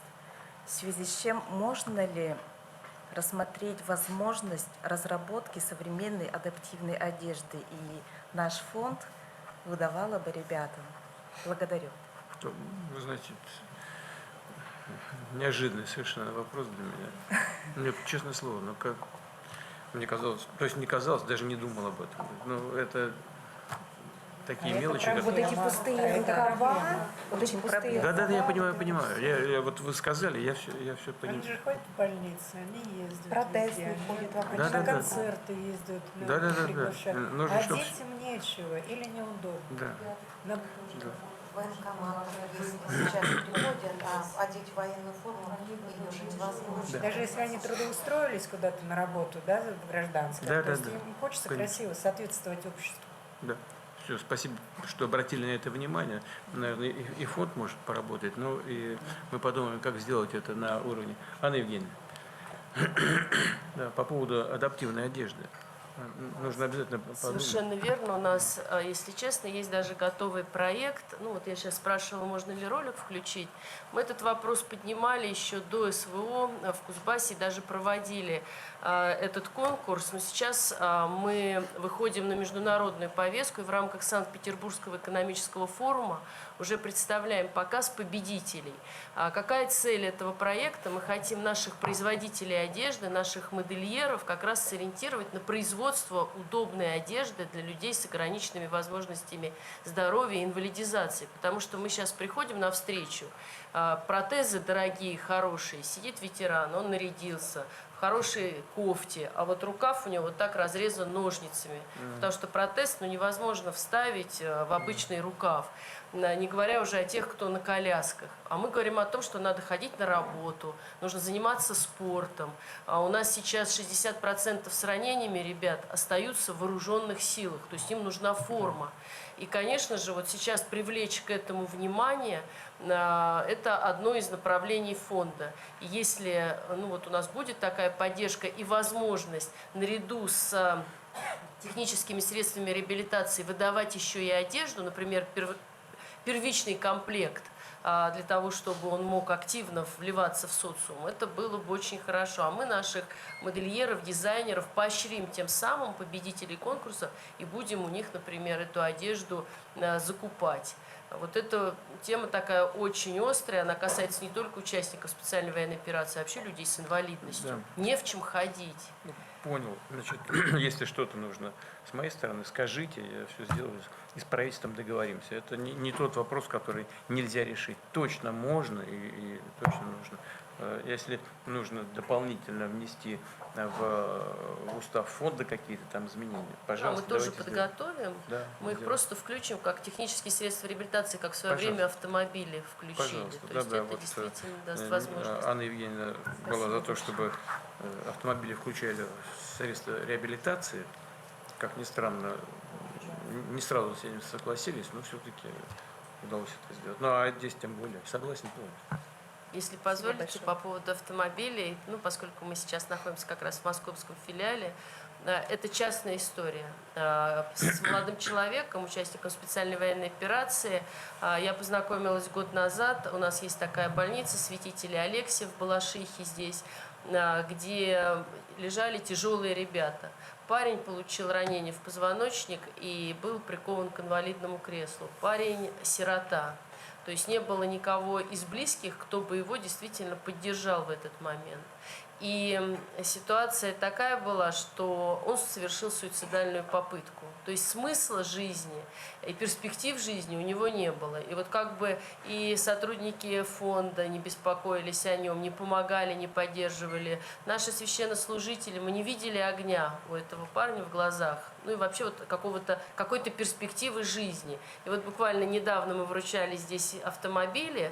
Ну и, конечно же, он попадал под эту категорию. И у нас также принимали участие ребята, которые сразу же приглашали их на вождение и обучение экстремальным видам спорта, вот это вот экстремальное вождение.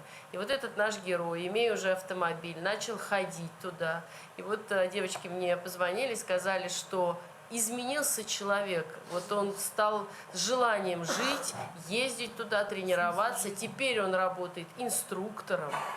И вот вот такая вот история, ты не знаешь, где выстрелит, но вот такая история вернула к жизни, к интересу к жизни у нашего человека. Я думаю, что у гораздо большего количества, конечно же, потому что это тяжелейшее ранение, самые тяжелые, двойная ампутация. Это нарушение, когда нет двух нижних конечностей. Это люди, прикованные к инвалидному креслу, и автомобили, конечно, им дают сейчас возможность жить и даже, вот видите, быть трудоустроенными. Поэтому спасибо, что вы поддержали нашу инициативу. И надо делать все, конечно, для того, чтобы ребята чувствовали себя полноценными людьми, и могли бы и обслуживать себя, и спортом заниматься, и выглядеть прилично. Согласен. Здравствуйте, уважаемый Владимир Владимирович. Меня зовут Генералова Екатерина. Я руководитель... Фамилия? Да. Я руководитель филиала Государственного фонда «Защитники Отечества» по Нижегородской области. Замужем, воспитываем 3 прекрасных будущих защитников Отечества. Старшая сестра погибшего участника специальной военной операции Рыжова Артема. В 2023 году, в феврале, Артем вместе со своими боевыми товарищами отправился на очередное задание, но, к сожалению, они попали в засаду, и никто из ребят не вернулся. У Тёмы на самом деле был выбор. Он был студентом, у него была отсрочка, но он ее порвал и перед автобусом отдал папе со словами: «Вы меня не так воспитали, я должен пойти». Второй у него был шанс вернуться домой в отпуск по ранению. У него была очень страшная контузия, о которой мы тоже узнали уже на похоронах от ребят. Он сбежал из госпиталя, он даже не долечился, еще речь не восстановилась, и убежал к своим ребятам, бойцам. Это его семья. Тёма на самом деле был очень красивый, очень добрый мальчик. Он до специальной военной операции занимался патриотическим воспитанием. Сам с 14 лет состоял в военно-патриотическом клубе «Покров». Он даже успел приложить свою руку к воспитанию моих детей, своих племянников. Он мне всегда говорил: «Кать, не смотри на то, что Косте 9 лет, они будущие мужики, они должны понимать, что такое полевые сборы». И за это я ему очень сильно благодарна. Вы знаете, возвращаясь к своей работе, ко мне очень часто приходят мамочки, и они хотят увековечить память своих сыновей. И почему-то они выбирают именно метод размещения мемориальной доски на школе. Когда 1, 2, 3 – это нормально, но когда их больше 10, это неправильно. Школа – это не мемориальный комплекс. Поэтому я им всегда рассказываю свою историю, говорю о том, что я увековечиваю память своего брата, провожу турниры по мини-футболу. Моя социальный координатор Даша проводит турнир по русскому бильярду в память о своем отце. Имя носит этот турнир. Мой сын старший вместе со своим учителем, доброволец Донбасса, они проводят турнир по военно-прикладным видам спорта в память кавалера Ордена Мужества, его друга. И это действительно спорт, проведение спортивных игр очень хороший метод именно увековечивания памяти наших ребят. Возвращаясь к теме спорта, с 2023 года мы, командой фонда, очень активно вовлекаем наших ребят, ветеранов, инвалидов в спорт, а именно в слэдж-хоккей. Спорт действительно возвращает к жизни, к мирной. Спорт дисциплинирует. Он заставляет наших ребят бросать свои вредные привычки. Наши ребята сейчас готовятся к очередному Кубку защитников Отечества. У меня боец Сергей есть. Он на своем протезе встал на коньки. Он каждый раз присылает мне видео, говорит: «Сергей, да тебе же тяжело». Он говорит: «Нет, моя мечта – это сыграть в хоккей с нашим президентом». Я говорю: «Давай к нам слэдж-хоккей, ты быстрее так сыграешь с президентом, нежели в большой хоккей». Вы более 10 лет назад стали инициатором проведения ночной хоккейной лиги, любительской. Уважаемый Владимир Владимирович, поддержите, пожалуйста, нашу инициативу создания подобной любительской, но уже слэдж-хоккей игры, лиги. Вы знаете, мы сейчас этим как раз и занимаемся. Здесь в прошлом году, по-моему, проводились соревнования, такие общероссийские, и любительской этой лиги, и у нас принимало участие 4 команды. А вот в этом году там уже, по-моему, свыше 14 или 24. Так что мы это делаем Спасибо. и будем делать. Я видел, как ребята играют. У нас же сборная даже есть паралимпийская по слэдж-хоккею. Или, точнее, называется хоккей-слэдж. Вот, и они играют блестяще. Это вид спорта среди людей с ограниченными возможностями здоровья. Он где-то в 60-х годах зародился, в 70-х там развитие пошло, а потом стал одной из дисциплин Паралимпийских игр. У нас очень хорошо ребята играют там, и будем обязательно развивать. Спасибо. Так, что касается другой темы, которую вы затронули, это увековечивание памяти. Конечно, можно и нужно называть турниры спортивные именем наших ребят, но турнир, знаете, вот турнир он идет, а потом он по каким-то причинам и перестал идти. Так? Вот. А вот если назвали учреждение какое-то, школу назвали, улицу назвали именем. Меня назвали Володина улицу Измана. брата Ну, моего, видите? да. Но это Я не наша этого не была знал, я инициатива, просто а мы семьи вот сами. Присваивать имена наших ребят различным соревнованиям нормально. Но повторяю, мне кажется, что когда мы говорим о увековечивании памяти, то это должно быть на века. Сегодня турнир есть, а завтра его может не быть. А вот школа, не знаю, институт, улица. А? Слишком много ребят. Да. Вот такие вещи, понимаете, вот согласен. Вот над этим мы с вами, я вас прошу тоже, подумайте, это должны быть разные варианты увековечения памяти. Над этим точно совершенно надо думать. Да. Вы знаете, я уже говорил как-то, но сейчас скажу еще раз. Мы же все смертны, правда? Конечно. И когда-то жизненный путь каждого человека заканчивается. Вопрос в том, как каждый из нас прожил эту жизнь. Вот. И вот ваши близкие, которые там прошли через эти испытания, которые не вернулись из зоны боевых действий, они достойно прошли. И для нас, им уже ничего не надо, для нас и для будущих поколений важно, чтобы их имена остались надолго. И их примеры, у меня прям с языка сняли, их примеры остались надолго. Поэтому это очень важный вопрос. Надо над этим думать и обязательно внедрять это в нашу жизнь. Внедрять в нашу жизнь.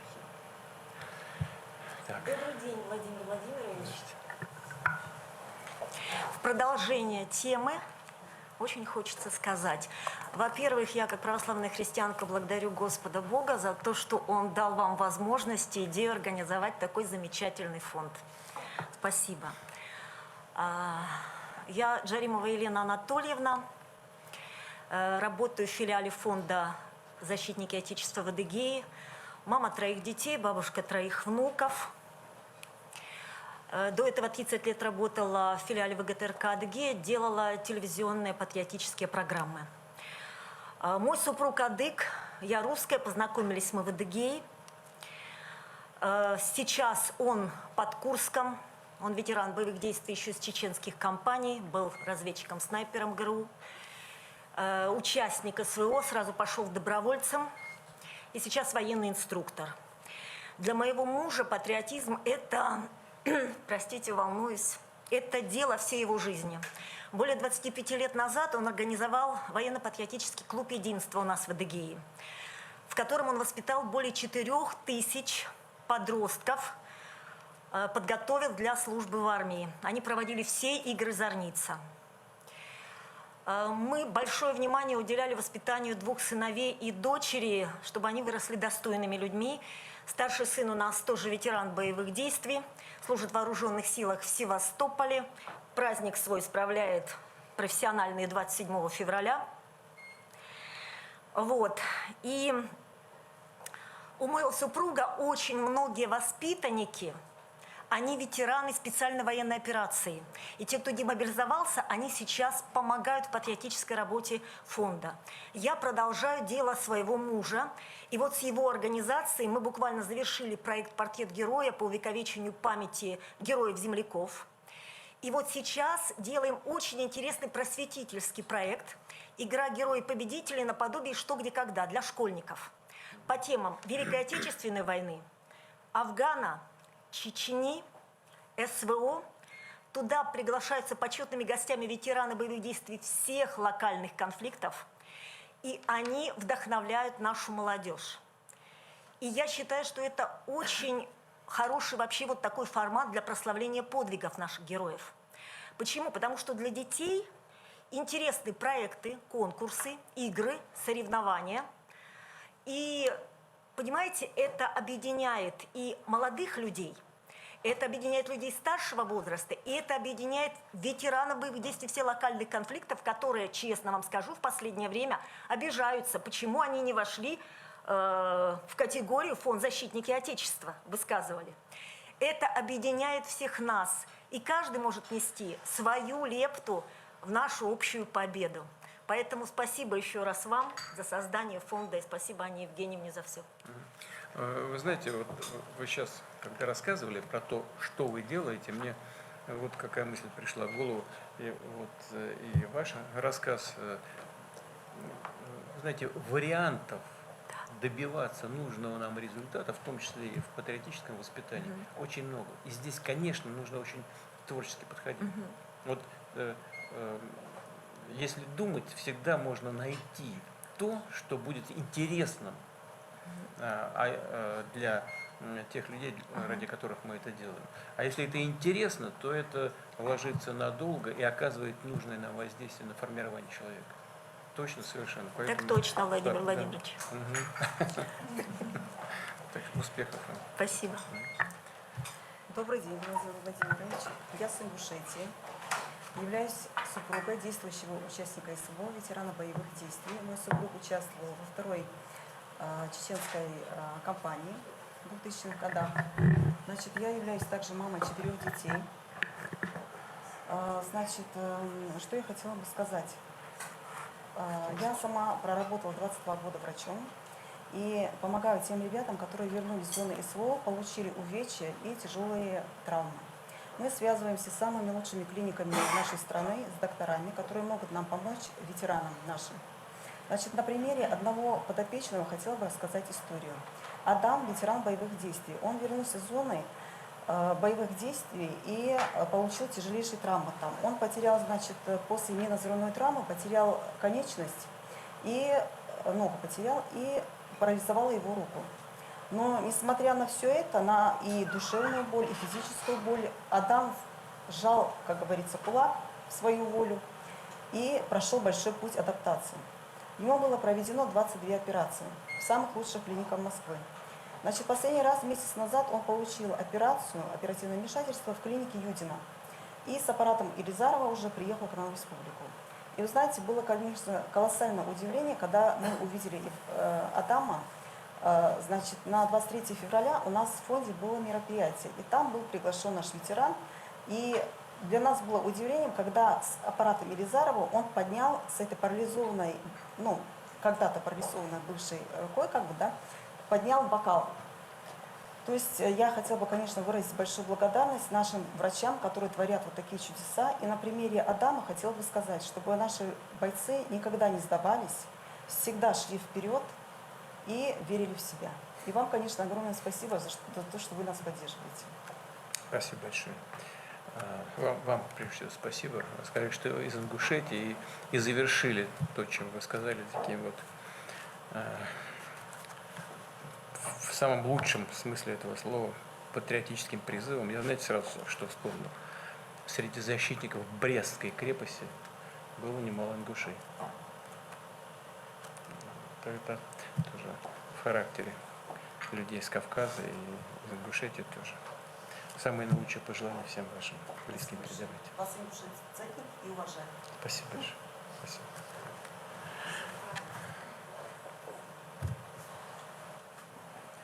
Здравствуйте, меня зовут Зоя Степанова, я из Якутии, медицинская сестра, ветеран боевых действий. С первых дней СВО меня не покидало желание принять участие в действии в интересах страны, народа и своей семьи. Кроме своих должностных обязанностей, мы, хрупкие женщины, восстановили разрушенные здания под госпиталь. Наш госпиталь был рассчитан для раненых на 30 коек, но нам приходилось принимать до 100 раненых в день. И также активно работала у нас эвакуационная группа на нулевой точке. Там мы оказывали первую медицинскую помощь бойцам раненым, их сортировали и эвакуировали. И хочу я вам рассказать маленькую историю, которая случилась в преддверии 8 марта прошлого года. Ночью был прилет, где мы располагались в лесу на нулевой точке. Мы ждали команду, что, по рации ждали команду, что, может быть, есть 300-е, но рация молчала, и мы сами вышли с блиндажа, прислушиваемся, тоже полная тишина была. Но как-то мы в душе успокоились, прибежал сразу же мальчишка, говорит, есть 300-е. Мы побежали, взяв дежурную сумку вслед за ним, оказали под светом фонариков первую помощь. Это были бойцы, которые выходили с передового на баги, здоровыми, живыми, без ранений, на ротацию. Но их догнала на нулевой точке камикадзе и сделал сброс прямо по ним. Мальчишки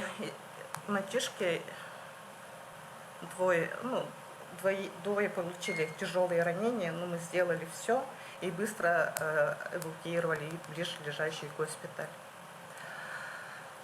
На следующий день вечером стучатся в дверь, в блиндаж, открываем, а там розы. Там? Розы. Розы. Розы. Мы так удивились, это, оказывается, приехал командир раненых бойцов лично благодарить нас за жизнь своих ребят. Им врачи сказали, что благодаря оперативной, грамотной, слаженной работе медиков они стали живыми. И вручили самый красивый в моей жизни букет из белых роз. Все. Спасибо за внимание. Это хорошая история в преддверии 8 марта. Да. Владимир Владимирович, знаете, мы когда приехали все сюда... Извините, пожалуйста, я вот буквально два слова скажу. Ну, во-первых, медики выполняют важнейшую работу, важнейшую. Это и моральная поддержка, ребят. Если они знают, что рядом медики располагаются, это всегда внушает определенную надежду, что даже в очень тяжелой ситуации будет оказана помощь. Ну и вообще у нас российская военная медицина имеет очень давние хорошие традиции, глубокие, подготовка хорошая, очень профессиональная. Но особенно сейчас квалификация, конечно, в такие тяжелые, с одной стороны, моменты и годы, а с другой стороны, когда практика такая большая, то, конечно, растет качество работы медицинских служб. Вот. Но вот я еще хотел о чем сказать.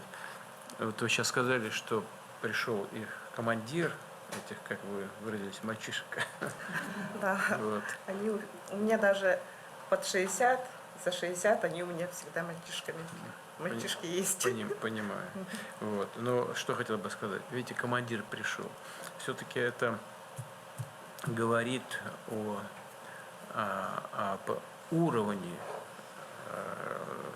нашего офицерского корпуса. Все бывает в жизни, но все-таки офицерский корпус российской армии – это особая каста. И то, что в боевых условиях проявляются их лучшие качества, это абсолютно закономерно. И это, безусловно, опора нашей страны, опора нашего государства. Так было во все времена, и в такие события, которые мы сейчас переживаем, это подтверждается вновь и вновь, и в наше время тоже. Это здорово. Да, извините. Да, я говорила, приехав сюда, мы с Зоей, когда увидели друг друга, мы поняли, что мы где-то встречались. И, ну, находясь на СВО, у нас имен же нет, только позывные. Вот мы именно определили по позывным, что мы друг друга знаем, именно в том направлении мы вместе и были. И я возила в их госпиталь, в котором она, да, вот создавали девчата, наших легко раненых бойцов. Это прямо в лесопосадках вы были? Я говорю, прямо в лесопосадках были там, да? Да? Я работала, да. Ну, вот прямо на переднем крае практически, ну, на ближайшем. На Нурипом, да. Понятно. Ясно. Вам спасибо за мальчишек. Добрый день, меня зовут Монгушай Дысма, я из Республики Тыва, ветеран боевых действий, мать 3 детей, жена погибшего военнослужащего.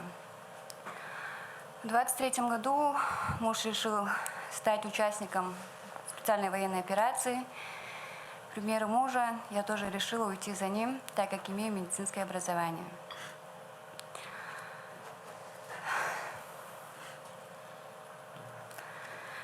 Я медик, он штурмовик, так и встали на защиту Родины. В связи с отсутствием возможности служить на одном подразделении, мы не виделись больше года.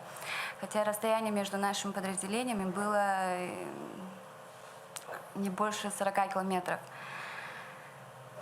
И мне, как сопровождающего эвакуационного взвода, к большому сожалению, пришлось эвакуировать тело своего погибшего мужа.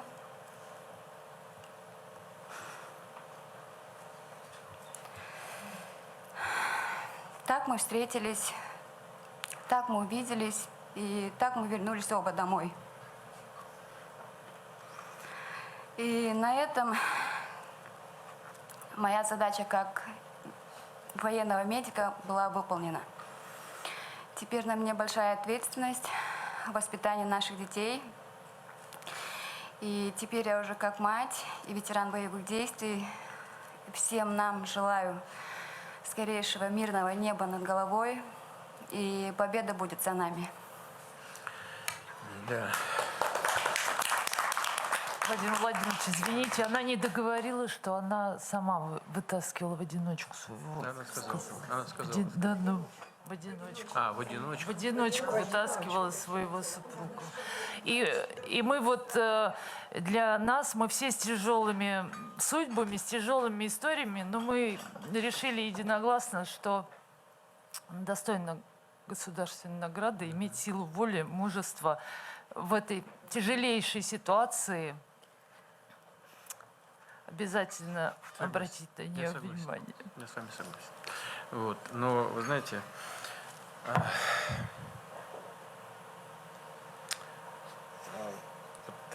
такие истории, такие судьбы, да, которые достойны того, чтобы их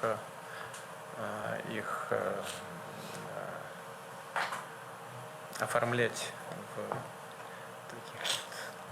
книгах, в стихах, Обязательно. в художественных фильмах, рассказывать в художественных фильмах, в произведениях искусства, для того, чтобы это оставалось надолго. Она такая маленькая, хрупкая, я даже не представляю, как. Аморально. Как? Да. А наши дети, наши внуки будут расти на подвигах наших стран. Абсолютно точно. Так и должно быть. Да, есть чем гордиться, правильно. А как же так получилось? У вас между подразделениями, где вы служили, было 40 километров? 20. Мы служили в разных войсковых частях, у нас направление было одно. а видеться мы так и не смогли, то сначала он уехал, потом я ушла за ним служить. И так получилось, когда он в отпуск приезжал, я уезжала. Как вас понял? С детьми виделись, а друг другом нет. Удивительно. На передовой не было возможности. Мы только знали, что с нами все хорошо. Если была связь, то мы могли созвониться, поговорить, и что с нами все хорошо.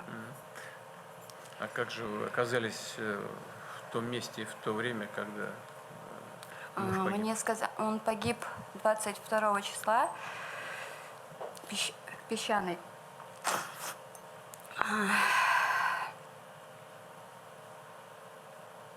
Сейчас не волнуюсь. Хорошо. Как только мне сказали, что он погиб, я сразу доложила это все своему командиру, и он меня отпустил по семейным обстоятельствам. Но не было приказа, чтобы я поехала уже со своим взводом. Я уже поехала с его сослуживцем. Поехали, эвакуацию сделали, встретила уже на Ростове. А детям сколько лет? Младшему сыну 5 лет, средней дочке 9, а старшему 11. А где вы живете? В Республике Тыве, город Кызыл. В Тыве, в Кызыле, да, прям? Но дети ходят там в сад, учатся, да? Да, как только мы уехали на зону СВО, нам сразу выдали место в детском саду. А старшие дети ходят в школу. И вы оба уехали в зону специальной военной операции, а дети с кем остались? С бабушками, с дедушками. Пришлось всем вместе приложить немало усилий, чтобы Айдыс Маясовна уговорить повторно не идти на фронт. То есть она, в общем-то, у нас порывалась, и мы с большим усилием ее все-таки призываем остаться дома с детьми и посвятить свою жизнь воспитанию детей и как раз памяти супруга. Да, абсолютно точно. Я полностью поддерживаю и прошу вас этого не делать. Правда, я без всякой иронии, без шуток, но все-таки ребятишки, если у вас надо, поднимать их. Мама должна быть рядом. Да, но это удивительная история, конечно. Достойно того, чтобы это без всякой иронии, чтобы это оформлялось в каких-то художественных произведениях и тиражировалось для людей. Я хочу вам пожелать мужества, у вас его достаточно, терпения. Все ваши коллеги здесь. Если Анна Евгеньевна скажет, потом поговорим еще, что-то нужно сделать для того, чтобы помочь вам ребятишек поднять. Мы все сделаем. Хорошо? Аня, договорились? Владимир Владимирович, вот если позволите, я как руководитель фонда этой семьи, которая сегодня здесь собралась, вот просто чтобы вы понимали, что действительно работают здесь такие люди. Большее количество, конечно же, женщин с такими судьбами непростыми, но при этом вы сами видите, насколько они сильные, но не утратившие ни доброты, ни широты души, и которые нашли в себе силы не только выжить и справиться со своими ситуациями, своими проблемами, но которые находят в себе силы помогать сотням, тысячам людей, других людей. И одно из направлений работы фонда действительно это увековечивание памяти героев. Мы уже создали трилогию книг, которые написали сами ветераны. И стихи, и рассказы, и прозы, на основе которых сейчас ставятся спектакли в театрах, снимаются фильмы. И если позволите, я в заключении встречи прочитаю одно из стихотворений участника специальной военной операции, простого парня из окопа Евгения Земяткина из Тамбовской области, которые мы опубликовали в одном из сборников, который так и назвали «Честные высшие носить русский мундир». Знаешь, я скучаю, мама, по рукам твоим родным сильно. Я сегодня спал совсем мало, шел сквозь время по полям пыльным. Из окопа россыпь звезд ярче, сквозь туман опасность вновь душит. Завтра будет день еще жарче, тишину ночи орта глушит. А трава здесь, как у нас, мама, колосится и шумит ветром. Я ценил все это так мало в прошлой жизни, что была где-то. Я вернусь. Я обещал, мама, сквозь дожди прохладным днем марта. Даже мысли не впускай, малый, что иначе может быть как-то. Поэтому мне кажется, что это стихотворение посвящено в том числе всем мамам, всем женам, всем сестрам, от наших защитников, от наших мужчин. И спасибо, что вы сегодня здесь, в преддверии 8 марта, поздравляете наших женщин. Спасибо, Сергей Семенович, вам за вашу поддержку, за вот этот замечательный центр, который стал, еще раз подчеркну, домом и для наших ветеранов, и для их близких. Да, спасибо большое. Я тоже в заключение хотел бы сказать о том, что вот когда мы говорили о необходимости увековечить память о ребятах, которых с нами уже нет, это одна из важных составляющих и работы государства, и работы вашего фонда, но это работа для будущих поколений. А нам нужно, конечно, думать о тех, кто нуждается в нашей помощи сейчас, в наше время. И поэтому хочу вас поблагодарить за то, что вы делаете это, за то, что оказываете помощь тем людям, которые выполнили свой долг перед Родиной, которые выполняют этот долг перед Родиной сейчас, за то, что вы оказываете им помощь и таким же, как вы, членам их семей. И такое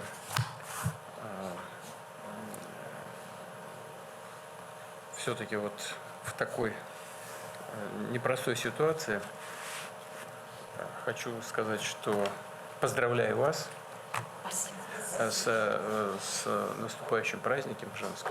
Хочу вот еще сказать, что это, вы знаете, иногда мы слышим про молодежь, да, что молодежь какая у нас не такая, как была раньше. Да?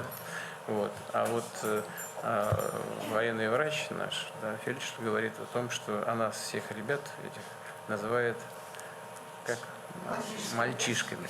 Они все молодые люди. Вот такая, как была во все времена в России молодежь, такие люди, как были, такие и сегодня. И в этой связи хочу сказать и о женщинах в целом, о женщинах России. Вот они были, всегда являются и нежными, и красивыми, но в то же время и мужественными, и крепкими, знающими себе цену и цену тому, чему мы все служим, нашему Отечеству. Поздравляю вас с наступающим 8 марта. Спасибо.